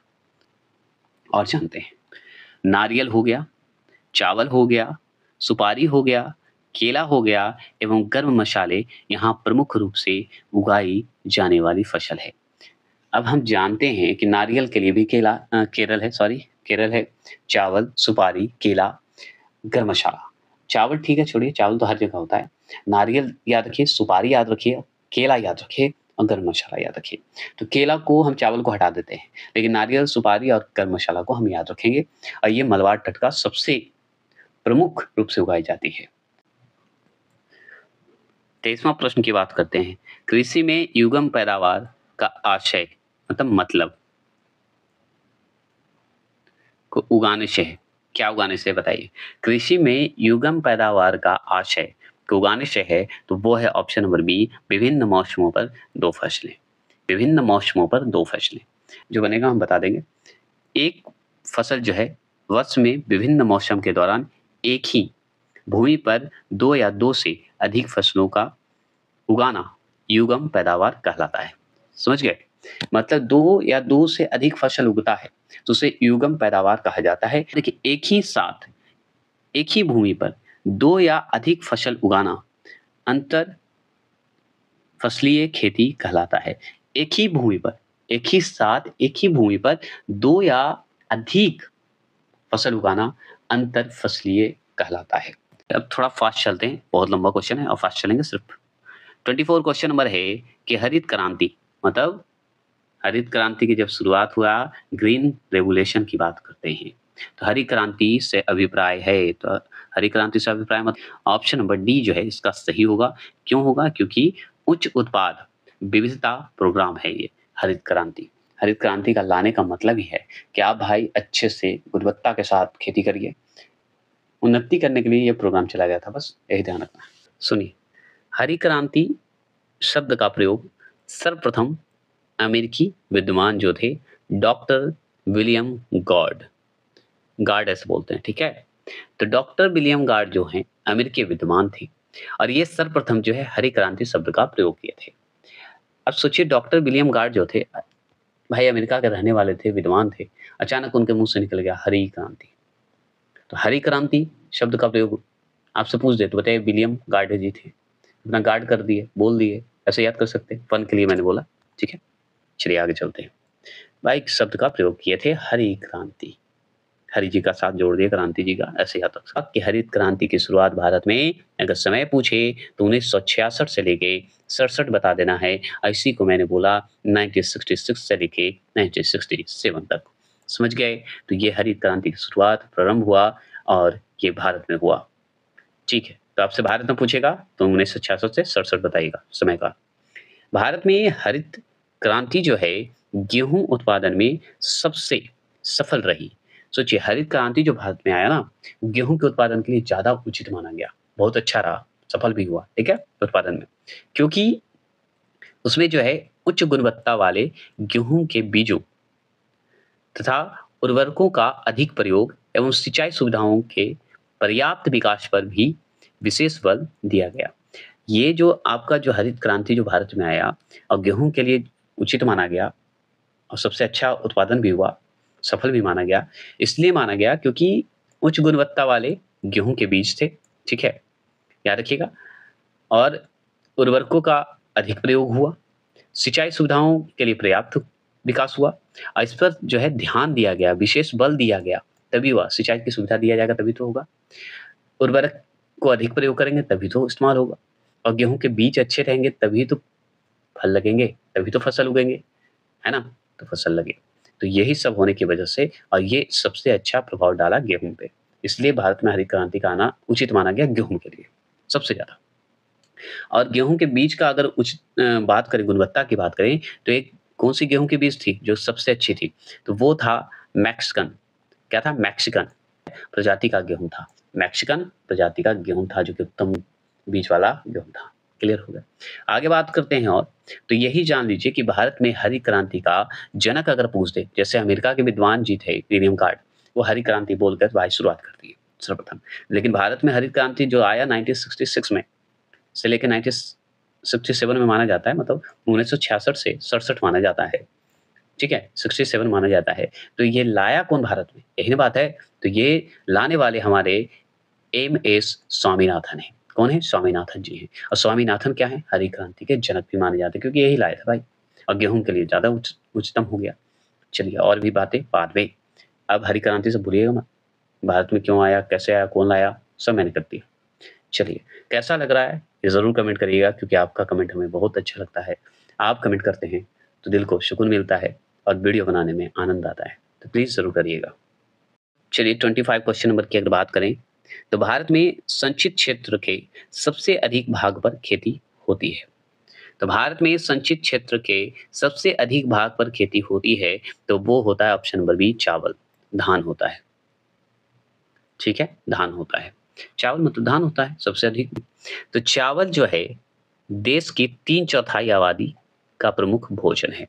समझ गए? 3/4 है 3/4 3/4 आबादी का प्रमुख भोजन माना जाता है हमारे चावल को, मतलब धान को, है ना? धान ही तो चावल बनेगा। आगे बात करते हैं। चावल का उत्पादन की अगर बात करें, तो भारत के पूर्वी तथा दक्षिणी भागों में अधिक होता है।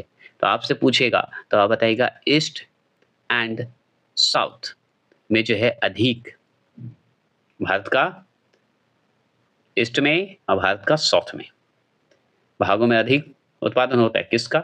चावल का। क्लियर हो गया। अब और जानकारी लेते हैं। तो विश्व में अगर बात करें चावल के उत्पादन में, तो विश्व में चावल के उत्पादन में चीन का प्रथम स्थान है। किसका प्रथम स्थान है? चीन का। ये भूलना नहीं है। जबकि भारत दूसरे स्थान पे आता है। चीन का प्रथम स्थान है और भारत का हमारा दूसरा स्थान है चावल में। संपूर्ण विश्व के अगर बात करें तो 23.71% जो है चावल का उत्पादन भारत में होता है। मतलब 23.71, याद है क्या? 23.71% जो है चावल की खेती होती है भारत में, मतलब उत्पादन होता है। ये ध्यान रखना है। 26 क्वेश्चन नंबर है कि भारत में पीली क्रांति का संबंध है। तो भारत में पीली क्रांति का संबंध है, तो वो संबंध है ऑप्शन नंबर बी तिलहन के उत्पादन में। जैसे ही पीली क्रांति आएगा तिलहन होगा। तिलहन को कैसे पीला याद रखिएगा? येलो रेवोल्यूशन क्यों कहेंगे? क्योंकि इसलिए येलो कहेंगे कि तेल, सरसों का तेल पिसवाइए तो आपको पीला-पीला दिखेगा। इसलिए पीला क्रांति कह दीजिए। ठीक है? याद हो गया? भूलिएगा नहीं। चलिए आगे चलते हैं। ये थोड़े फन के लिए बोलता हूँ, सीरियस ना लेंगे। भारत में अगर पीली क्रांति का संबंध की बात करें तो तिलहन उत्पादन में है, ये हम जानते हैं। तो पीली क्रांति का संबंध बताइए किस लिए है? तो तिलहन से है, तेल से है, बस इतना ध्यान रखना है। इसकी अगर शुरुआत की बात करें, किसकी? पीली क्रांति की शुरुआत की बात करें तो मुख्य रूप से वर्ष 1986 में मानी जाती है, मतलब 1986 में मानी जाती है। ठीक है? 86 में मानी जाती है और 1986 में पीली क्रांति का शुरुआत हुआ था, ये हम मानते हैं। और पीली क्रांति संबंध रखता है तिलहन से, हम ये भी जानते हैं। अब भूलिएगा नहीं। अब बात करते हैं, आगे और बात करते हैं। तो आगे सुन लीजिए कि वही गोल्डन क्रांति का संबंध जो है फसलों, शहद के उत्पादन से संबंधित है।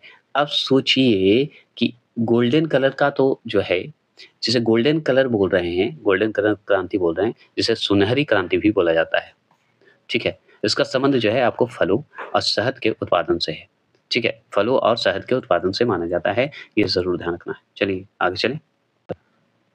27वां प्रश्न क्या है कि निम्नलिखित में से किसको भारत में नगदी फसल माना जाता है? तो वह माना जाता है मक्का को। अब नगदी फसल माना जाता है, चलिए अब इसके बारे में हम जानते हैं कि मक्का को क्यों मानते हैं। तो सुनिए, नगदी फसलें की अगर बात करें या फसलों की बात करें, तो नगदी फसलों के अंतर्गत अगर बात करें, तो उन व्यापारिक फसलों को सम्मिलित किया जाता है, जिन्हें किसानों द्वारा अपनी आय के लिए सीधे या अर्ध प्रसंस्कृति, मतलब सेमी प्रोसेस्ड बोलते हैं उसे, प्रोसेस के रूप में बाज़ारों में बेचा जाता है। तो ये नकदी हो गया। नकदी क्या हुआ कि भाई सीधे बाज़ार में बेच दीजिए या किसी माध्यम से बेच दीजिए, है ना? किसी के माध्यम से आप बाज़ार में बेच सकते हैं। ये नकदी हो गया।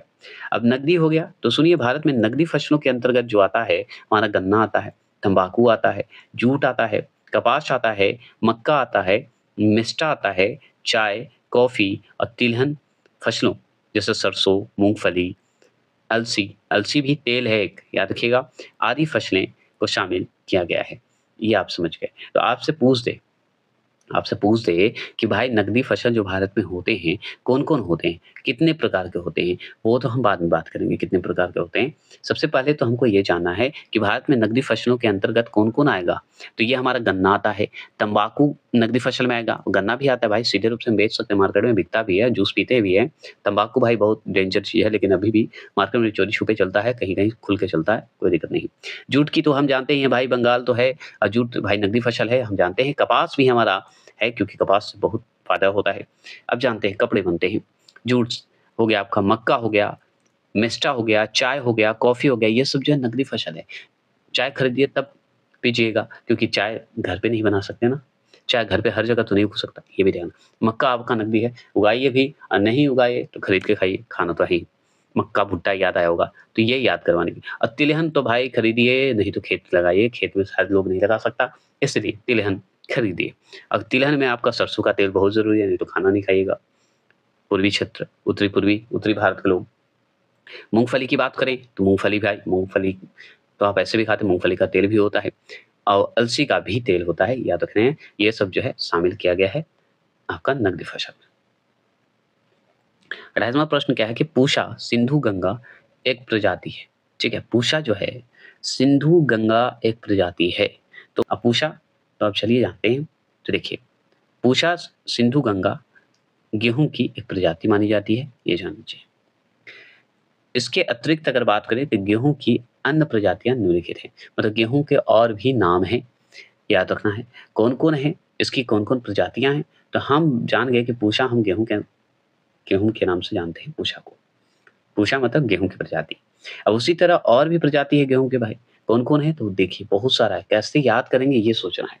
तो आगे तो याद रखिएगा पूषा से बहुत सारा पूषा है। पूषा का मतलब पूषा बसंत आगे याद रखेंगे, ये भी गेहूँ का प्रजाति माना जाता है। पूषा बहार याद रखिएगा, ये भी हमारा गेहूँ का ही देखिए जैसे ही पूषा लग जाए, पूषा बसंत लग जाए, चाहे पूषा बहार, टिक लगा के आ जाइएगा गेहूँ, ठीक है? या पूषा अमूल्य लग जाए, तो भी गेहूँ लगा के आ जाइएगा। पूषा वत्सला लगा दीजिएगा। पूषा किरण लगा दीजिएगा, सही हो जाएगा। पूषा गौतमी लगा दीजिएगा। तो गौतमी ये सब जो पूषा है ना, सब गेहूँ है, गेहूँ की प्रजाति है। तो पूषा के साथ कुछ भी लगे, गेहूँ की प्रजाति को ही टिक लगा के आइएगा कि गेहूँ का ही। अब 2-3 आपको अपना याद रखना होगा, जैसे सोना। सोना जो है ये गेहूँ की प्रजाति है, याद रखिएगा प्रजातियाँ हैं। और आपका जो है लरमा, लरमा रोज़ो 64A मतलब लरमा रोज़ो 64A जो है, ये गेहूँ की ही प्रजाति मानी जाती है, ये ध्यान रखना है। लरमा रोज़ो जैसे शब्द आए और 64 आ जाए, 64A आ जाए, तो हम समझ जाएँगे भाई गेहूँ का प्रजाति का नाम है, ये हम जानते हैं। एक और 64 आ जाएगा, लेकिन सोनारा 64 आ जाएगा। नहीं बोलते हैं सोनारा 64, तो ये गेहूँ का ही प्रजाति है, तो 64 है। सोनारा 64 नाम से आए तो समझिए गेहूँ की प्रजाति का नाम पूछ रहा है आपसे और टिक लगा के आ जाना है। एक आता है राज, अब राज है तो राज 3077, राज जी का 3077 हो गया है, तो ये भी राज जो है गेहूँ का क्या है? प्रजाति है। तो जैसे ही गेहूँ के प्रजाति में पूछ दें कि गेहूँ की प्रजाति में राजा कौन? तो राजा 3077 है। ऐसे ही याद करिएगा, याद करने के लिए मैंने बोला। गेहूँ का अगर राजा 3077 गेहूँ का प्रजाति है, ये ध्यान रखना है।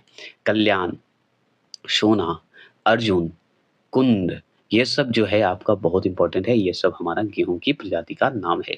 जैसे ही अर्जुन आ जाए तो हम समझेंगे गेहूँ की प्रजाति का नाम है भाई, सोना गेहूँ की प्रजाति का नाम है, कल्याण गेहूँ की प्रजाति का नाम है। इसी तरह चावल-उवल का भी रहेगा बाद में।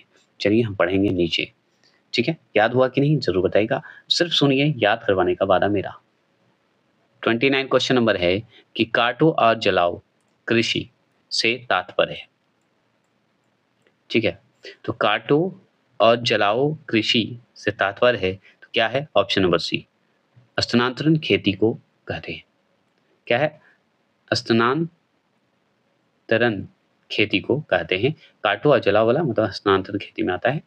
इसे स्थानांतरशील कृषि बोलते हैं, के अंतर्गत वनों को जलाकर भूमि साफ करके 2-3 वर्षों तक फसलें उगाई जाती हैं। पूर्वी भारत की अनेक जनजातियां इस प्रकार के कृषि कार्यों में व्यापक रूप से जो है क्या है संलिप्त रहते हैं, मतलब संलिप्त रहती है। इसमें संलिप्त होते हैं, जुड़े हुए रहते हैं, बस इतना ध्यान रखना है।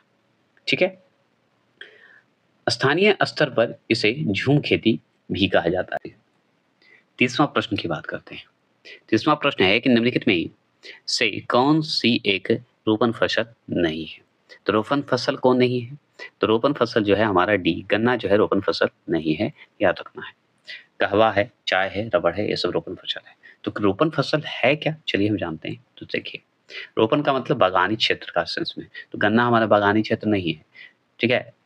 समझ गए? तो चाय, रबड़, कहवा ये सब बागानी क्षेत्र में आता है। तो देखिए, बागती, बागानी, रोपण ये तीनों शब्द एक ही हैं। ठीक है? रोपण कृषि बड़े-बड़े बागानों के रूप में की जाने वाली कृषि है। तो ये बड़े-बड़े जैसे होता है कि ले लीजिए लीज पे भाई, चाय का खेती कर दीजिए आप उस क्षेत्र में, चाय मतलब चाय उपजाइए और बेचिए। चलिए, जिसमें एक बार वृक्षों के बागान लगाने के पश्चात कई वर्षों तक उनसे उत्पादन प्राप्त होता है। तो आप जान लीजिए बागानी का मतलब ये नहीं कि आप भाई एक बार फसल लगाइए फिर काट दीजिए। नहीं, एक बार फसल लगाइए और बार-बार उस बागान से आप जो है फ़ायदा उठाते रहिए। जैसे कि मान लीजिए चाय की खेती करते हैं, तो चाय की पत्ती तोड़ी जाती है। 1 बार तोड़िए, 2 बार तोड़िए, 3 बार तोड़ सकते हैं। तो एक पौधे से आप जैसे चाय की बागानी जो की है बहुत सारे क्षेत्र में कर दिए, उससे क्या है चाय की पत्ती कैसे बनती है? चाय का पत्ता तोड़ दीजिए, उससे होता है तो बहुत बार उसका इस्तेमाल होता है। चाय का पत्ता तोड़िए फिर चाय उग जाएगा, उसका फिर इस्तेमाल। लेकिन गन्ना जो है इसमें आपका नहीं है, बागानी में, रोपण में नहीं आता है। क्यों? क्योंकि गन्ना को भाई लगाइएगा तो थोड़ा टाइम लगता है, फिर एक बार काट दीजिए, उसके दोबारा फ़ायदा नहीं उठ सकता। ठीक है? ये है। इसलिए आप समझ गए रोपण क्या होता है? ठीक है। इसके अंतर्गत अगर हम बात करें तो वाणिज्यिक फसलों का उत्पादन किया जाता है। वाणिज्यिक मतलब इसका फ़ायदा उठाते हैं हम लोग, व्यापारिक रूप से हम उठाते हैं। चाय हो गया, कहवा हो गया, नारियल हो गया, रबड़ हो गया, कोको, गरम मसाला, केला आदि प्रमुख वाणिज्य फसल हैं। चलिए 30वां प्रश्न की बात करते हैं। भारत में फसलों के सकल क्षेत्र में से खदानों का हिस्सा है। तो क्या हिस्सा है बताइए? तो भारत में फसलों के सकल क्षेत्र में खदानों का हिस्सा कितना है? कितना प्रतिशत है? तो हम बताएँगे 70% से अधिक है। कितना प्रतिशत? 70% से अधिक है, ये मान के चलना है। अब 70% से अधिक है तो चलिए जानते हैं। तो भारत में फसलों के सकल क्षेत्र में खदानों के अंतर्गत शामिल क्षेत्रफल 70% से अधिक है। आगे सुनिए, जिसमें चावल, गेहूँ, चना, मटर आदि फसलें शामिल हैं। जान लीजिए। इसके अधिक उत्पादन लेने तथा कृषि क्षेत्रफल को बढ़ाने के लिए बंजर भूमि की खेती के लिए उपयुक्त बनाया जा रहा है।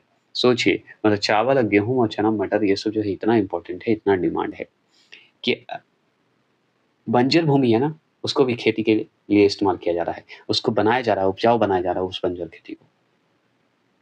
आपके सामने आ गया 32 क्वेश्चन नंबर। 32 क्वेश्चन नंबर आपको देखिए। अब जैसे गेहूँ का इतना हम प्रजाति पढ़े, अब धान की प्रजाति को पढ़ेंगे। तो सुनिए, प्रजाति कहिए या किस्म कहिए, एक ही है, ठीक है? तो 32 क्वेश्चन नंबर है कि IR20 मतलब IR20 और रत्न जो है 2 प्रमुख किस्म हैं। रत्न के नाम से कहिए या IR 20 के नाम से कहिए। ये दोनों किस्म जो है किसके हैं? तो हमारे धान के हैं, चावल के हैं, ठीक है? बोलिएगा नहीं। और गेहूँ का कौन-कौन था? कुछ याद है? कुछ तो याद होगा। कल्याण याद होगा, पूषा तो याद होगा, पूषा के साथ जो भी लगेगा, वो सब हमारा गेहूँ का हो जाएगा। कल्याण हो गया, सोना याद रखिएगा, ये सब गेहूँ का प्रजाति है, जो कि हमें अभी जस्ट पढ़े हम लोग, है ना? और किसकी गेहूँ का और प्रजाति का नाम बताइए? बताइए। सोनार 64A याद आया होगा, है ना? ठीक है। और एक हम लोग और याद किए थे राजा 300 मतलब राजा 3077, है ना? ये भी जो है हमारा किसका है? गेहूँ का प्रजाति का है। तो ये सब हम जानते हैं। उसी तरह रत्ना हो गया, IR20 हो गया, रत्ना, IR20 हो गया, ये सब जो है चावल का है, मतलब धान की प्रजाति का नाम है। तो डी आंसर हो गया। तो ये मैंने स्पेशल बोला क्योंकि याद हो जाए आपको। तो चलिए जानते हैं। अब सिर्फ यही नहीं, धान की प्रजाति एक ही, दो ही नहीं है, और भी है। चलिए जानते हैं। तो देखिए IR20, रत्ना, चावल मतलब धान की प्रमुख किस्में हैं, ये हम जानते हैं। पूर्वी भारत में जो है 3 प्रकार के चावल की खेती होती है। 3 प्रकार की चावल की खेती होती है। अमन, जो कि शीतकालीन में होता है। ओस, जो कि शरदकालीन में होता है। बोरो, जो कि ग्रीष्मकालीन में होता है। ये चावल की जो है खेती होती है, प्रकार है, ये ध्यान रखना है। इसे आप किस्म में भी मतलब प्रजाति में भी डाल सकते हैं। अमन के नाम से चावल को जाना जाता है, ओस के नाम से जाना जाता है, बोरो के नाम से जाना जाता है। बस ऐसे ध्यान रखिएगा। चलिए 33वां प्रश्न है कि महाराष्ट्र में निम्नलिखित में से कौन सी एक फसल जो है श्वेत स्वर्ण के नाम से जानी जाती है, मतलब व्हाइट गोल्ड के नाम से जानी जाती है। तो महाराष्ट्र में निम्नलिखित में से कौन सी एक फसल है जो कि श्वेत मतलब स्वर्ण के नाम से जानी जाती है? वो जानी जाती है ऑप्शन नंबर सी, कपास के नाम से जानी जाती है। किस नाम से? कपास के नाम से। अब आप जान लीजिए कि श्वेत स्वर्ण के नाम से, व्हाइट गोल्ड के नाम से कपास को जानते हैं, तो भाई इंपॉर्टेंट है। चलिए अब जानते हैं। देखिए कपास एक जो है नगदी फसल है। नगदी फसल है, सीधे मार्केट में बेच दीजिए या किसी माध्यम से बेच दीजिए, वो नगदी फसल होता है। जिससे रुई तैयार की जाती है। क्या तैयार करते हैं? रुई तैयार करते हैं कपास से। महाराष्ट्र में इसे श्वेत स्वर्ण, व्हाइट गोल्ड के नाम से जाना जाता है। तो महाराष्ट्र में कपास को किस नाम से जाना जाता है? श्वेत स्वर्ण के नाम से जानते हैं, व्हाइट गोल्ड के नाम से जानते हैं। कपास के उत्पादन के लिए काली मिट्टी सबसे उपयुक्त मिट्टी है। तो काली मिट्टी को एक नौ नाम से जानते हैं, रेगुल मिट्टी।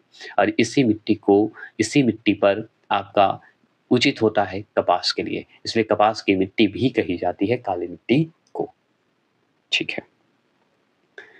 अब देखिए, इसलिए इस मिट्टी को कपासी मिट्टी के नाम से जाना जाता है। ये मैंने बात बोला था। भारत में इस मिट्टी का सर्वाधिक विस्तार महाराष्ट्र में पाया जाता है। भाई महाराष्ट्र में कपास सबसे ज्यादा कहाँ? महाराष्ट्र में है, तो काली मिट्टी कहाँ होगा? महाराष्ट्र में। ऐसे याद करिएगा। 34 क्वेश्चन नंबर है कि राष्ट्रीय बागानी परिषद मतलब बोर्ड की स्थापना हुई थी। तो राष्ट्रीय बागानी परिषद की स्थापना जो है कब हुई थी? तो याद रखिएगा सी 1984 में हुआ था, वर्ष 1984 में। ठीक है, वर्ष 1984 में हुआ, मतलब 1984 में हुआ। तो अब सुनिए, सोसाइटी पंजीकरण अधिनियम 1860 के अंतर्गत, सोसाइटी पंजीकरण अधिनियम था जो कि 1860 में आया था। इसके अंतर्गत क्या हुआ था कि राष्ट्रीय बागानी परिषद मतलब बोर्ड की स्थापना हुई थी, जो कि कब हुआ था? 1984 में हुआ था। इस अधिनियम के तहत 1860 में जो अधिनियम आया था, सोशलिस्ट पंजीकरण अधिनियम, ठीक है, याद रखिएगा, एक स्वायत्त सोसाइटी के रूप में की गई थी। स्वायत्त सोसाइटी के रूप में काम किया गया था इस पे। इसका मुख्यालय अगर पूछे तो गुरुग्राम हरियाणा में है। ठीक है, गुरुग्राम हरियाणा में है। 35 क्वेश्चन नंबर, फसल चक्र को अपनाने से, तो फसल चक्र को अपनाने से क्या होगा? तो ये था भूमि की उत्पादन क्षमता बढ़ जाती है। क्या बढ़ जाती है? भूमि उत्पादन क्षमता बढ़ जाती है। अब भूमि उत्पादन क्षमता बढ़ जाती है तो चलिए जानते हैं। तो सुनिए, भूमि की उर्वरक शक्ति की लंबी अवधि तक बनाए रखने के लिए क्या है? क्रमिक रूप से फसल चक्र पद्धति को अपनाया जाता है। यह जो है मृदा क्षरण को भी कम करने में सहायक होता है। 36 क्वेश्चन नंबर है कि चाय का उत्पादन होता है। तो चाय का उत्पादन होता है ऑप्शन नंबर डी, पहाड़ी ढाल पर होता है। कहाँ होता है? पहाड़ी ढाल पर होता है। ठीक है, क्लियर होगा। चलिए आगे चलते हैं। तो सुनिए, चाय के लिए अच्छी जल निकास वाली ढाल युक्त भूमि की आवश्यकता होती है। ठीक है। तो चाय के लिए अच्छी जल निकास वाली ढाल युक्त भूमि की आवश्यकता होती है। चाय के उत्पादन के लिए 150 से 200 सेमी वर्षा तथा 25 डिग्री से 30 डिग्री सेल्सियस तापमान आवश्यक है। अगर मान लीजिए आपको चाय उगाने का शौक करता है या चाय उगाने का मन है, तो चाय उगाना है ना, तो वर्षा की ज़रूरत होता है। तो कितना वर्षा की ज़रूरत है? तो 150 से 200 सेमी की आवश्यकता होगी आपको, वर्षा की आवश्यकता होगी, तभी चाय उत्पादन में अच्छा होगा। और तापमान कितना आवश्यक है? तो 25 डिग्री से 30 डिग्री होना आवश्यक है, या 25 से लेके 30 डिग्री तक रखिए, या 25 के 30 के बीच में जो भी रखिए, उतना डिग्री तापमान आवश्यक है, ये ज़रूर ध्यान रखिएगा। अब तो इससे आगे मत भाग जाइएगा। आगे चलते हैं। ऐसी परिस्थितियाँ प्रायः पहाड़ी ढालों पर पाई जाती है। तो ये पहाड़ी ढालों के लिए उचित माना जाता है चाय बागान जो होता है, ठीक है? और दार्जिलिंग की पहाड़ियों या पहाड़ियाँ जो है, इसके लिए आदर्श परिस्थितियों का निर्माण करते हैं। तो दार्जिलिंग की पहाड़ियों में ये चाय जो है, बहुत उचित रूप से माना जाता है। क्लियर? 37वां प्रश्न क्या है? 37वां प्रश्न है दलहनी फसलों। अब दाल वाली फसल, तिलहन हो गया दाल वाला फसल। दलहनी फसलों के उत्पादन हेतु कौन सा तत्व आवश्यक है? कौन सा तत्व आवश्यक है? तो कोबाल्ट आवश्यक है। अगर दाल चाहते हैं खाना, तो कोबाल्ट आवश्यक है, कोबाल्ट तत्व आवश्यक है। अब है तो चलिए देखिए, राइजोबियम तो हम जानते हैं क्या है, एक बैक्टीरिया है। बैक्टीरिया मतलब जीवाणु है, और ये जीवाणु जो है, याद रखना है, दलहनी फसलों की जड़ों में पाई जाने वाली बैक्टीरिया है, हम जानते हैं। तो राइजोबियम क्या है? भाई दलहनी फसल के जड़ में पाया जाता है, जो कि एक बैक्टीरिया है, ये हम इतना जान गए, इसे दोहरा दिया मैंने। राइजोबियम द्वारा क्या होता है पता है? राइजोबियम द्वारा नाइट्रोजन स्थिरीकरण के लिए जो आवश्यक तत्व कोबाल्ट है, जो कि विटामिन 12 के संश्लेषण में सहायक होता है। तो याद रखना है, कोबाल्ट जो होता है नाइट्रोजन स्थिरीकरण के लिए जो आवश्यक तत्व है, वो कोबाल्ट है, इतना जान लीजिए। राइजोबियम द्वारा जो होता है नाइट्रोजन स्थिरीकरण, उसके लिए आवश्यक होता है कोबाल्ट, और कोबाल्ट है तो कोबाल्ट को विटामिन 12 कहा जाता है, हम जानते हैं। विटामिन B12 कहा जाता है, ये हम जानते हैं। और इसका संश्लेषण होता है, और संश्लेषण करने में सहायक करता है, ये जरूर ध्यान रखना है। यहाँ पे जो है, यह जो लिखा हुआ है, ये कोबाल्ट की बात हो रहा है। तो यह जो है प्रकाश संश्लेषण, वाष्पोत्सर्जन और पौधों की वृद्धि के लिए आवश्यक होता है, ये जरूर ध्यान रखना है, कोबाल्ट। चलिए 38 क्वेश्चन नंबर है, रबड़ की फसल के संदर्भ में निम्नलिखित में कौन से कथन सत्य हैं या कौन सा कथन जो है सत्य है? तो ये हमारा ऑप्शन नंबर ए, यह भूमध्य रेखीय क्षेत्र की फसल है। यह जो है भूमध्य रेखीय क्षेत्र की फसल है रबड़ हमारा, और है तो चलिए जानते हैं। तो रबड़ भूमध्य रेखीय क्षेत्र की फसल है, इतना जरूर ध्यान रखना है। तो रबड़ कहाँ का क्षेत्र का है? तो भूमध्य रेखीय क्षेत्र का है, परंतु विशेष परिस्थितियों में उष्ण और उपोष्ण क्षेत्रों में भी उगाई जाती है। अगर मान लीजिए विशेष परिस्थिति में अगर चाहिए रबड़, तो भाई उष्ण और उपोष्ण क्षेत्रों में भी मिलेगा आपको रबड़। ऐसे भूमध्य रेखा क्षेत्र के लिए बहुत उचित है। भारत में केरल रबड़ का प्रमुख उत्पादक राज्य है, जो कि 90% उगाता है, मतलब 90% फसल देता है, उत्पादन करता है रबड़ का केरल। 39 क्वेश्चन नंबर है कि कृषि में शून्य जुताई से क्या लाभ हैं? बताइएगा, क्या लाभ हैं ये बताइए। तो ये है ऑप्शन नंबर डी, उपरोक्त में से सभी होंगे। ये जो आपका प्रश्न है, इस पे जो चर्चा करेंगे, ये सिर्फ पढ़ लेंगे, इसमें ज़्यादा इंपॉर्टेंट क्वेश्चन नहीं आएगा, आएगा तो हम देखेंगे। देखिए शून्य जुताई मतलब जीरो, ठीक है, शून्य जुताई जिसे जीरो, ठीक है, टिलेज, ठीक है, टिलेज फार्मिंग या डायरेक्ट ड्रिलिंग कहिए, ठीक है। ड्रिलिंग करते हैं हम लोग, खेत में हमेशा ड्रिलिंग करते हैं, उसी को जुताई बोलते हैं, याद रखना है। तो जीरो टिजेल फार्मिंग कहिए या डायरेक्ट ड्रिलिंग कहिए। एक ऐसी कृषि पद्धति है जिसमें किसी विशिष्ट फसल की कटाई के बाद खेती की क्या होती है, जुताई किए बगैर नई फसल बुआई की जाती है, मतलब बिना ड्रिलिंग के, ठीक है। मान लीजिए हम ड्रिलिंग नहीं करना चाहते, खेत में हम हल नहीं चलाना चाहते हैं, और ड्रिलिंग नहीं करना चाहते और नई फसल बुआई करना चाहते हैं, नई फसल बुआई कर सकते हैं, ये हो गया, ठीक है। इसमें सभी आ जाएंगे। और जान लीजिए आगामी बुआई के मौसम के लिए पिछली फसल के बचे हुए अवशेषों की खेती के ऊपर, जो अवशेष रूप से जो बचा हुआ खेत है, उसके ऊपर फैला दिया जाता है, ताकि मिट्टी की ऊपरी परत को जो है धूप, पाले या अन्य नुकसान से बचा सकता है। और उसे बिछा दिया जाता है कि भाई धूप से बच जाए, मेरा ज़मीन ज़्यादा नहीं सूखे, है ना? पृथक्करण से अगर तात्पर्य पूछे तो पौधों, मिट्टी, भूगर्भीय भूगर्भीय संरचनाओं और समुद्र में कार्बन के दीर्घकालिक भंडार से है। तो इतना सवाल नहीं पूछेगा, बस ध्यान रखना दीर्घकालिक भंडार से है, बस इतना जान लीजिए। यहाँ पे जान लीजिए आगे कि ये पिछले फसल अवशेषों को जलाए बिना बुआई की जाने का संभव है, शून्य जो ड्रिलिंग होगा उससे है। आगे बात है कि नर्सरी बनाए बिना धान को नम मृदा में सीधे रोका जा सकता है, ये जान लीजिए। यही था, और कार्बन पृथक्करण संभव है, ये भी जान लीजिए। ये क्वेश्चन था। प्रश्न क्या है, कृषि में फर्टिगेशन फर्टिगेशन से क्या लाभ है? फर्टिगेशन से क्या फायदा है? तो डी, ए और सी सत्य हैं। क्यों सत्य हैं? तो देखिए, ए जो है सिंचाई जल की क्षारीयता का नियंत्रण होगा, मतलब कंट्रोल होगा, रुकेगा। और एक सी जो है रासायनिक पोषकों, ठीक है, पोषकों के जो है निक्षालन में कमी संभव है। फर्टिगेशन फर्टिगेशन मतलब उर्वरकों को जो है पानी के साथ मिलाकर देने वाली विधि को कहा जाता है फर्टिगेशन। ठीक है, पानी के साथ आप मिला दीजिए उर्वरक को, अब वो जो दिया जाता है उसी को कहते हैं फर्टिगेशन। फर्टिगेशन में सिंचाई के माध्यम से घुलित उर्वरक और पानी में मिला के उर्वरक को पौधों को उपलब्ध कराया जाता है, उसी को कहते हैं फर्टिगेशन।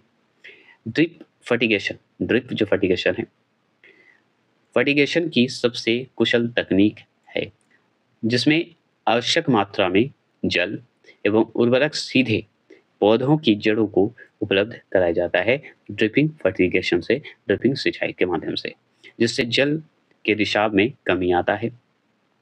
इस प्रकार सिंचाई जल की क्षारीयता को नियंत्रित किया जाता है। यह सब जो है सत्य है। यूरिया, पोटाश जल में घुलनशील उर्वरक है, लेकिन रॉक फॉस्फेट जल में घुलनशील नहीं होता है, ये जरूर ध्यान रखना है, जो कि आप ऑप्शन नंबर बी देख रहे होंगे। इसलिए फर्टिगेशन जो होता है, फर्टिगेशन के लिए उपयुक्त नहीं माना जाता है। फॉस्फेट है, रॉक फॉस्फेट है। ड्रिप फर्टिगेशन के माध्यम से पौधों की जल व उर्वरक के अवशोषण की क्षमता में वृद्धि होती है, अवशोषण की क्षमता में वृद्धि हो जाता है, तो ये है। और दूसरा चीज है कि जिससे खेती जो है जल भराव एवं रसायनों के निक्षेपण में कमी आती है।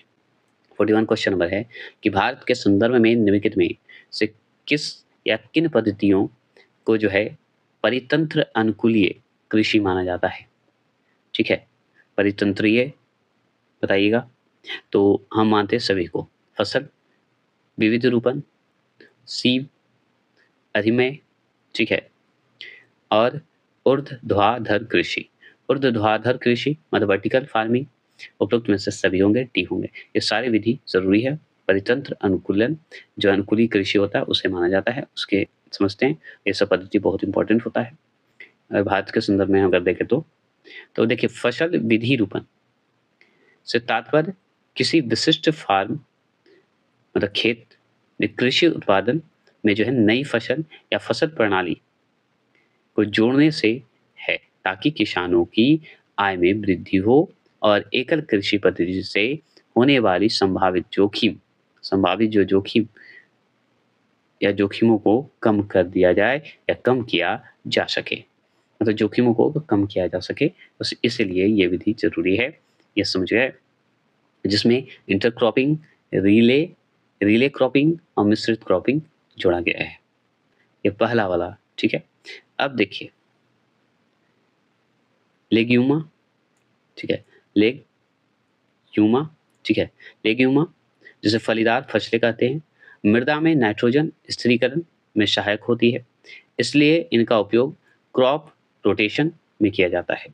क्या करते हैं? क्रॉप रोटेशन में किया जाता है। ये जो फसलें हैं मृदा में नाइट्रोजन की क्षतिपूर्ति करने के साथ ही मृदा अपरदन और निक्षालन के जो हैं विरुद्ध भी सुरक्षा प्रदान करती है। वर्टिकल कृषि जिसे वर्टिकल फार्मिंग कहते हैं। ऊर्ध्वाधर कृषि एक वैकल्पिक विधि है जिसमें ऊर्ध्वाधर परतों में फसलें उगाई जाती है, मतलब वर्टिकल रूप से फसलें उगाई जाती है, जैसे कि हाइड्रोपोनिक्स। ठीक, बस इतना ही है और कुछ नहीं। तो एक्वापोनिक्स तो क्वेश्चन नंबर, अब जो क्वेश्चन है सिर्फ पढ़ते जाएँगे, जो इम्पोर्टेंट रहेगा उस पे ध्यान देंगे, ठीक है ना? बहुत लंबा क्वेश्चन हो जाता है ऐसे। 42 क्वेश्चन नंबर है कि भारत में सीमांत कृषि भूमि जो है, जोत का आकार है। ये ड्रिपिंग का आकार है, ड्रिपिंग जो करते हैं हम लोग, हल की बात करते हैं जो कि हम लोग खेती में करते हैं। तो कृषि भूमि का आकार है, तो ये हमारा डी होगा। उपरोक्त में से कोई नहीं, उपरोक्त में से एक से अधिक होगा, ठीक है? ये 5 ऑप्शन वाला जो था, एक से अधिक होगा, तो एक से अधिक होगा तो चलिए जानते हैं। तो सुनिए, 10वीं कृषि गणना 2015 और 16 के अनुसार कार्यशील जोतों को 5 आकार समूह में विभाजित किया गया है। 5 आकार में बाँटा गया है, जिसमें सीमांत जोत, लघु माध्यम जोत है और मध्यम जोत है और बड़ी जोत है। मतलब कहने का मतलब सीमांत का अगर बात करेंगे तो 1 हेक्टेयर से कम है, लघु का बात करें तो 1 से 2 हेक्टेयर है, मतलब हेक्टेयर है, और लघु माध्यम की बात करें तो 2 से 4 हेक्टेयर तक है, और मध्यम से बात करें तो 4 से 10 हेक्टेयर तक है, और बड़ी की बात करें तो 10 हेक्टेयर से अधिक है। बस इतना जान लीजिए। ये इम्पोर्टेंट उतना नहीं था, इसलिए आगे बढ़ते हैं। आगे जान लीजिए कि कृषि गणना प्रत्येक 5 वर्ष में आयोजित की जाती है, ये बहुत इम्पोर्टेंट है। ये 10वीं कृषि गणना के अनुसार बताया गया है कि भारत में कृषि के अंतर्गत क्षेत्र में जो है कमी आई है, ये जान लीजिए। और वर्ष 2010 में जो है 159.59 मिलियन हेक्टेयर था, ठीक है, 2010 तक, जो कि घटकर वर्ष 2015 में 157.14 मिलियन हेक्टेयर हो गया है। जबकि कार्यशील की अगर बात करें, कार्यशील जातों की संख्या बात तो संख्या में कितनी की वृद्धि हो गई, तो 5.33% की वृद्धि हुई है। कार्यशील की अगर बात करें तो उसके हिसाब से हमारा 5.33% की है, और ये औसत आकार में कमी आई है, लेकिन औसत आकार में कमी आ गई है, लेकिन जातों की संख्या में ज़्यादा वृद्धि हुआ है, ये जान लीजिए। 43 क्वेश्चन नंबर की अगर बात करें तो निम्न में कौन-सी फसल जो है व्यापारिक नहीं है? तो निम्न में कौन-सी फसल जो है व्यापारिक नहीं है? तो वो ये है ऑप्शन नंबर डी, बाजरा। ठीक है, बाजरा है। चलिए आगे चलें, तो सुन लीजिए। व्यापारिक फसल जिसे कैश क्रॉप्स कहते हैं, ठीक है? व्यापारिक फसल वे हैं जिन्हें बाजार में बेचने या निर्यात के उद्देश्य से उगाए जाते हैं। तो ये हमारा व्यापारिक फसल है, कैश क्रॉप कहते हैं, इससे पैसा कमाते हैं। जैसे गन्ना हो गया, जिसे नगदी फसल भी कहते हैं, कपास हो गया, केला हो गया, कॉफ़ी हो गया। ये सब जो है हमारा व्यापारिक फसल है, जिसे हम नगदी फसल भी सम्मिलित करते हैं, नगद फसल भी बोलते हैं, क्योंकि इसे हम बेच सकते हैं, निर्यात करते हैं। बाजरा की अगर बात करें, तो बाजरा व्यापारिक फसल नहीं है, ये हम जानते हैं क्यों नहीं है। तो देखिए, व्यापारिक फसल नहीं माना जाता इसे, बाजरा जैसे धान है उसी तरह। चलिए, कृषि के मतलब बाजरा ध्यान रखना है, बस इतना ध्यान रखना है कि व्यापारिक फसल नहीं है। कृषि के वाणिज्य का स्तर विभिन्न प्रदेशों में अलग-अलग है, अलग-अलग है। उदाहरण के लिए हरियाणा और पंजाब में चावल एक वाणिज्यिक फसल है। मतलब हरियाणा, पंजाब में चावल अलग है। जैसे कप बाजरा को हम मानते हैं कि व्यापारिक फसल नहीं है, लेकिन क्षेत्र के हिसाब से अलग-अलग है, ये भी ध्यान रखिए। जबकि उड़ीसा में जीवन निर्वाह फसल माना गया है चावल को, समझ गए? तो उसमें जीवन निर्वाह है, उसी तरह बाजरा भी है, ठीक है? 44 क्वेश्चन नंबर है, निम्नलिखित कथनों पर विचार करें। तो निम्नलिखित कथनों पर विचार करना तो ऑप्शन नंबर सी, ए और बी दोनों सही है, ठीक है? तो देखिए दोनों सही है तो कैसे? तो पंजाब, हरियाणा, उत्तर प्रदेश भारत के प्रमुख गेहूँ उत्पादक राज्य हैं, तो एकदम सही है। सु अपवाहित उर्वरक भूमि शीतकाल में 10 से 15 डिग्री सेल्सियस तापमान, लगभग 75 सेंटीमीटर औसत वार्षिक वर्षा गेहूं के उत्पादन के लिए आवश्यक है।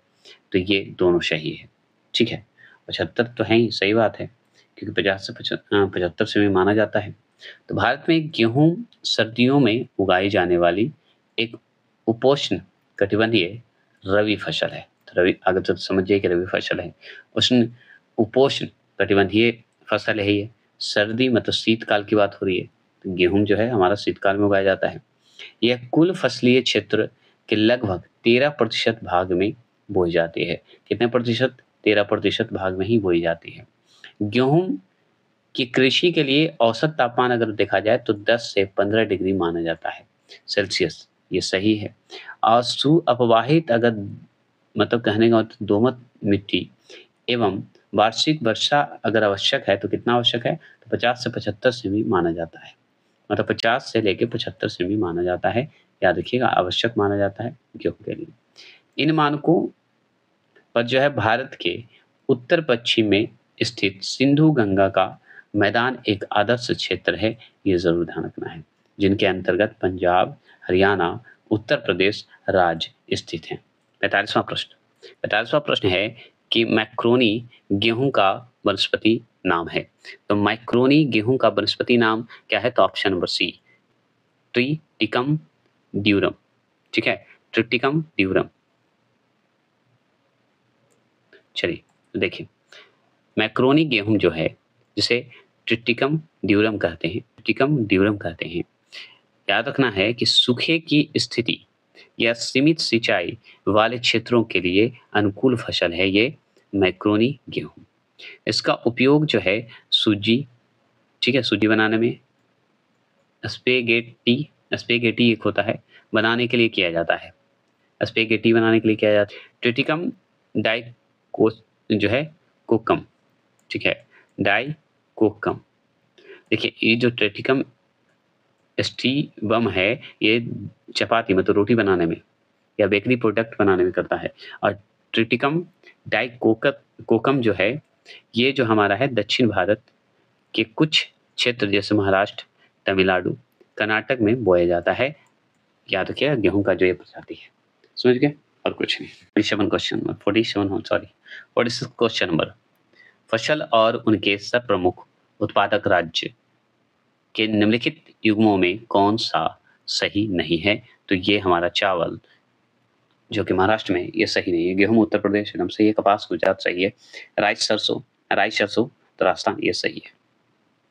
देखिए वर्ष 2021 और 22 के अंतरिम अनुमान के अनुसार चावल में जो है पश्चिम बंगाल, गेहूं में उत्तर प्रदेश, कपास में गुजरात, ठीक है, और राई एवं सरसों में राजस्थान प्रथम स्थान है। तो यही तो पूछ रहा है, सर्वप्रमुख पूछ रहा है, सर्वप्रथम पूछ रहा है, तो हमारा चावल जो है महाराष्ट्र नहीं, ये हमारा पश्चिम बंगाल होगा, गेहूं उत्तर प्रदेश सही है।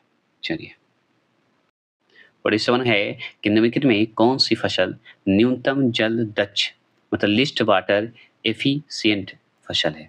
बताइएगा, न्यूनतम जल दक्ष है, तो ये है हमारा ए गन्ना, ठीक है, ये हमारा गन्ना है।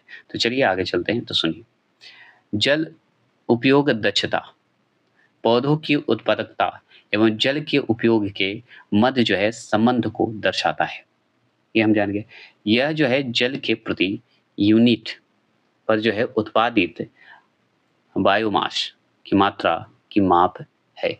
तो ये जैसे कि हम पढ़ लिए, ये हमको समझ में नहीं आया, लेकिन हमको लगता है ये इंपॉर्टेंट उतना नहीं है, लेकिन सुन लीजिए तो भी, जल का उपयोग जो हम लोग करते हैं, पौधे की उत्पादकता एवं जल के उपयोग के मध्य ये संबंध है, जो कि पौधों को जो उगाते हैं और जल का बीच का ये संबंध माना जाता है। जल की प्रति यूनिट, जल जो भी हम लोग करते हैं यूनिट में, पर उत्पादित जो बायोमास होता है उसकी मात्रा की माप होती है, ठीक है। दिए विकल्पों से जो है गन्ना लिस्ट वाटर एफिशिएंट, ठीक है, वाटर यूज एफिशिएंट जैसे देख रहे हैं, उसी तरह गन्ना लिस्ट वाटर एफिशिएंट है, क्योंकि जल की प्रति यूनिट पर उत्पादित बायोमास का मात्रा अपेक्षाकृत कम होता है। उतना इंपॉर्टेंट नहीं था, हाँ ये इंपॉर्टेंट है थोड़ा, क्योंकि भाई पूछा हुआ है, भारत के निम्न राज्यों में से किसे चीनी का कटोरा कहा जाता है? तो निम्न में से किसे चीनी का कटोरा कहा जाता है? तो ये हमारा उत्तर प्रदेश को ही चीनी का कटोरा कहते हैं, ये जरूर ध्यान रखना है। अब चलिए जानते हैं, तो सुनिए, उत्तर प्रदेश को भारत का चीनी का कटोरा कहा जाता है, ये जरूर ध्यान रखना है, भारत राज्य उत्तर प्रदेश को। गन्ना उत्पादन में जो है प्रदेश का सर्वोच्च स्थान है, मतलब कौन सा प्रदेश? उत्तर प्रदेश का सर्वोच्च स्थान माना गया है गन्ना उत्पादन में। और राज्य के प्रमुख शहरों जैसे बरेली, सहारनपुर, बुंदेलशहर में बड़ी संख्या में चीनी के मिल है, समझ गए, इसलिए चीनी का कटोरा कहा जाता है। गन्ना की बात करें तो गन्ना का अगर तापमान पूछे या वर्षा पूछे तो जरूरी कितना है? तो देखिए गन्ना के लिए उष्णकटिबंधीय फसल है, गन्ना आगे तो उष्णकटिबंधीय फसल है, इतना जरूर ध्यान रखना है, ठीक है।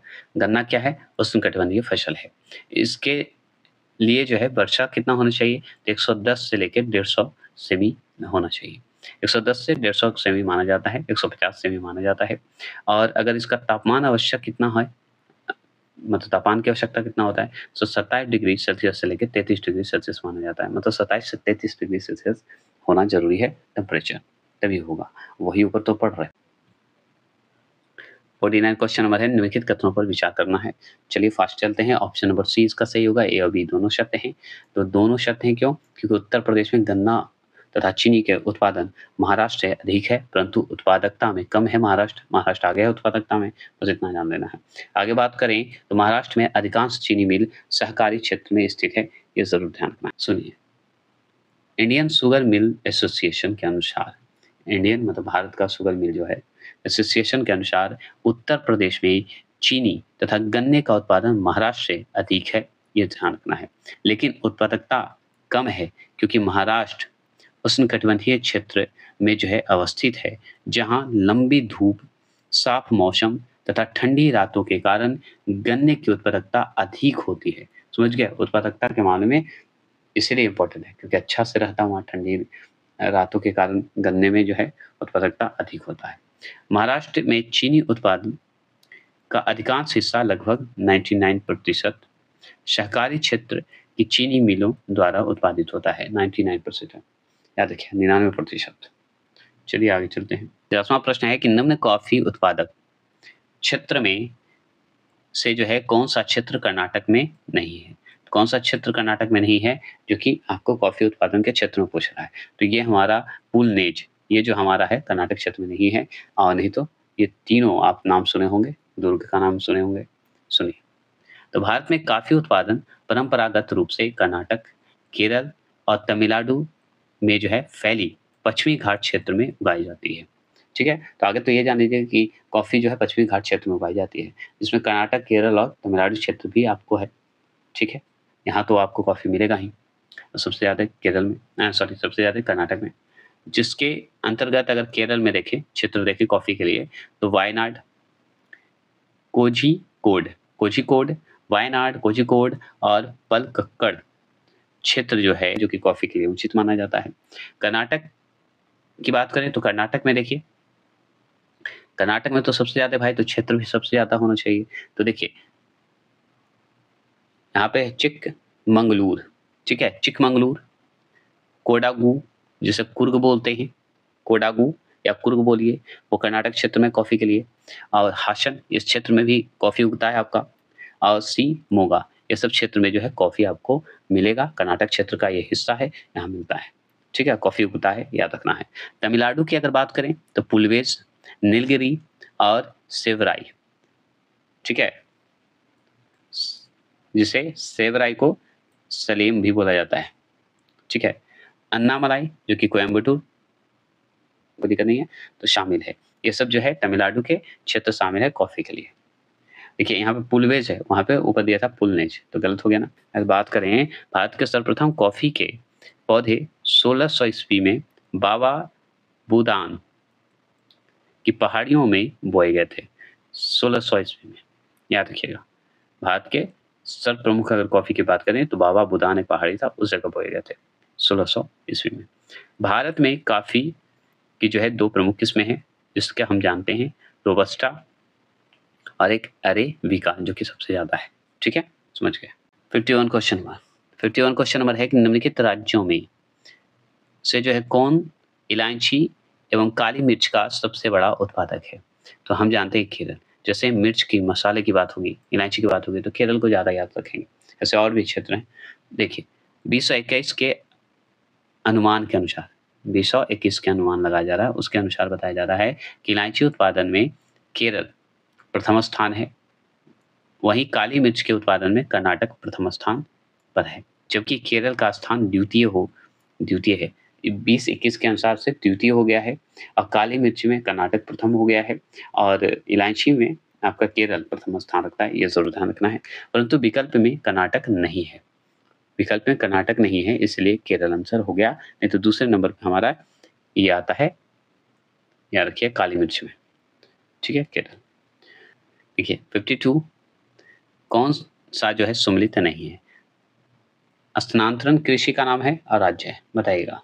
तो कौन सा सम्मिलित नहीं है? तो आपका जो है माशा, हिमाचल प्रदेश में, यही आपका सही नहीं है क्योंकि ये हमारा एमपी में है, मध्य प्रदेश में है। देखिए यहाँ पे, ठीक है। पोंडू उड़ीसा में है, ओनम केरल में है, झूम असम में है, ठीक है। चलिए जानते हैं, सुनिए। माशा मध्य प्रदेश की स्थानांतरित कृषि है, ना कि हिमाचल प्रदेश की, ठीक है। स्थानांतरित कृषि जिसे झूम कृषि के नाम से भी जानते हैं, झूम खेती के नाम से जानते हैं। ये जो पलायन, जो स्थानांतरित कृषि का क्षेत्र की बात करें तो ये जान लीजिए हम लोग, जैसे झूम की खेती होती है तो कहाँ होती है? असम में, असम क्षेत्र में होता है। तो ये उत्तरी पूर्वी भारत में ही होता है, तो झूम की खेती।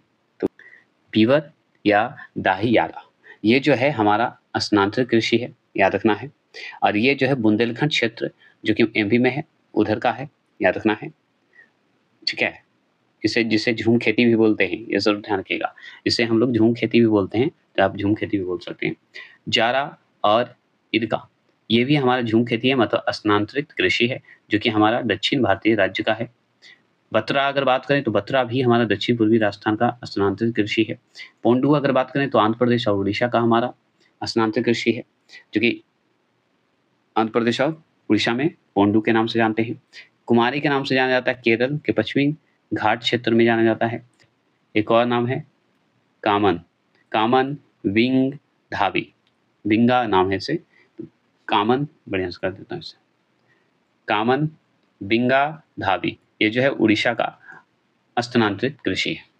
53 क्वेश्चन नंबर है कि निम्नलिखित में कौन सी जो है जोड़ी सम्मिलित है? तो कौन सी जोड़ी सम्मिलित है? तो जूट हमारा पश्चिम बंगाल में सबसे ज्यादा होता है, ये हम जानते हैं।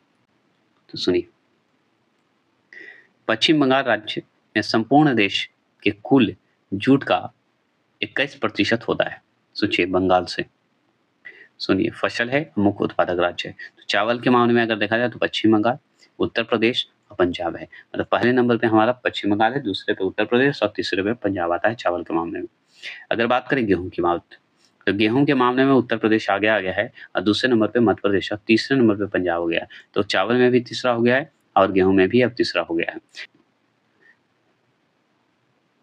देखिए, ये कपास जो तीसरे नंबर का देख रहे हैं, ये गुजरात में सबसे आगे, सबसे ज़्यादा उत्पाद करता है। दूसरे नंबर पे महाराष्ट्र आता है, तीसरे पे तेलंगाना, पश्चिम बंगाल, बिहार और असम, ये सब क्षेत्रों में कपास होता है, मुख्य रूप से उत्पादित राज्य है, उत्पाद करता है। जूट की बात करें तो पश्चिम बंगाल, बिहार और असम में होता है जूट का।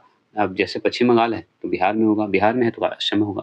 सोयाबीन दाल की अगर बात करें तो मध्य प्रदेश सबसे ज़्यादा है, राजस्थान है, महाराष्ट्र है, ये हम जानेंगे। और तिलहन की अगर बात करें तो पश्चिम बंगाल, मध्य प्रदेश, उत्तर प्रदेश है। और गन्ना की बात करें तो उत्तर प्रदेश, महाराष्ट्र और कर्नाटक है। ये ज़रूर ध्यान रखिएगा, ठीक है? तो चलिए आज के लिए इतना ही रखते हैं। अच्छा लगे तो प्लीज़ सब्सक्राइब और लाइक करना ना भूलें।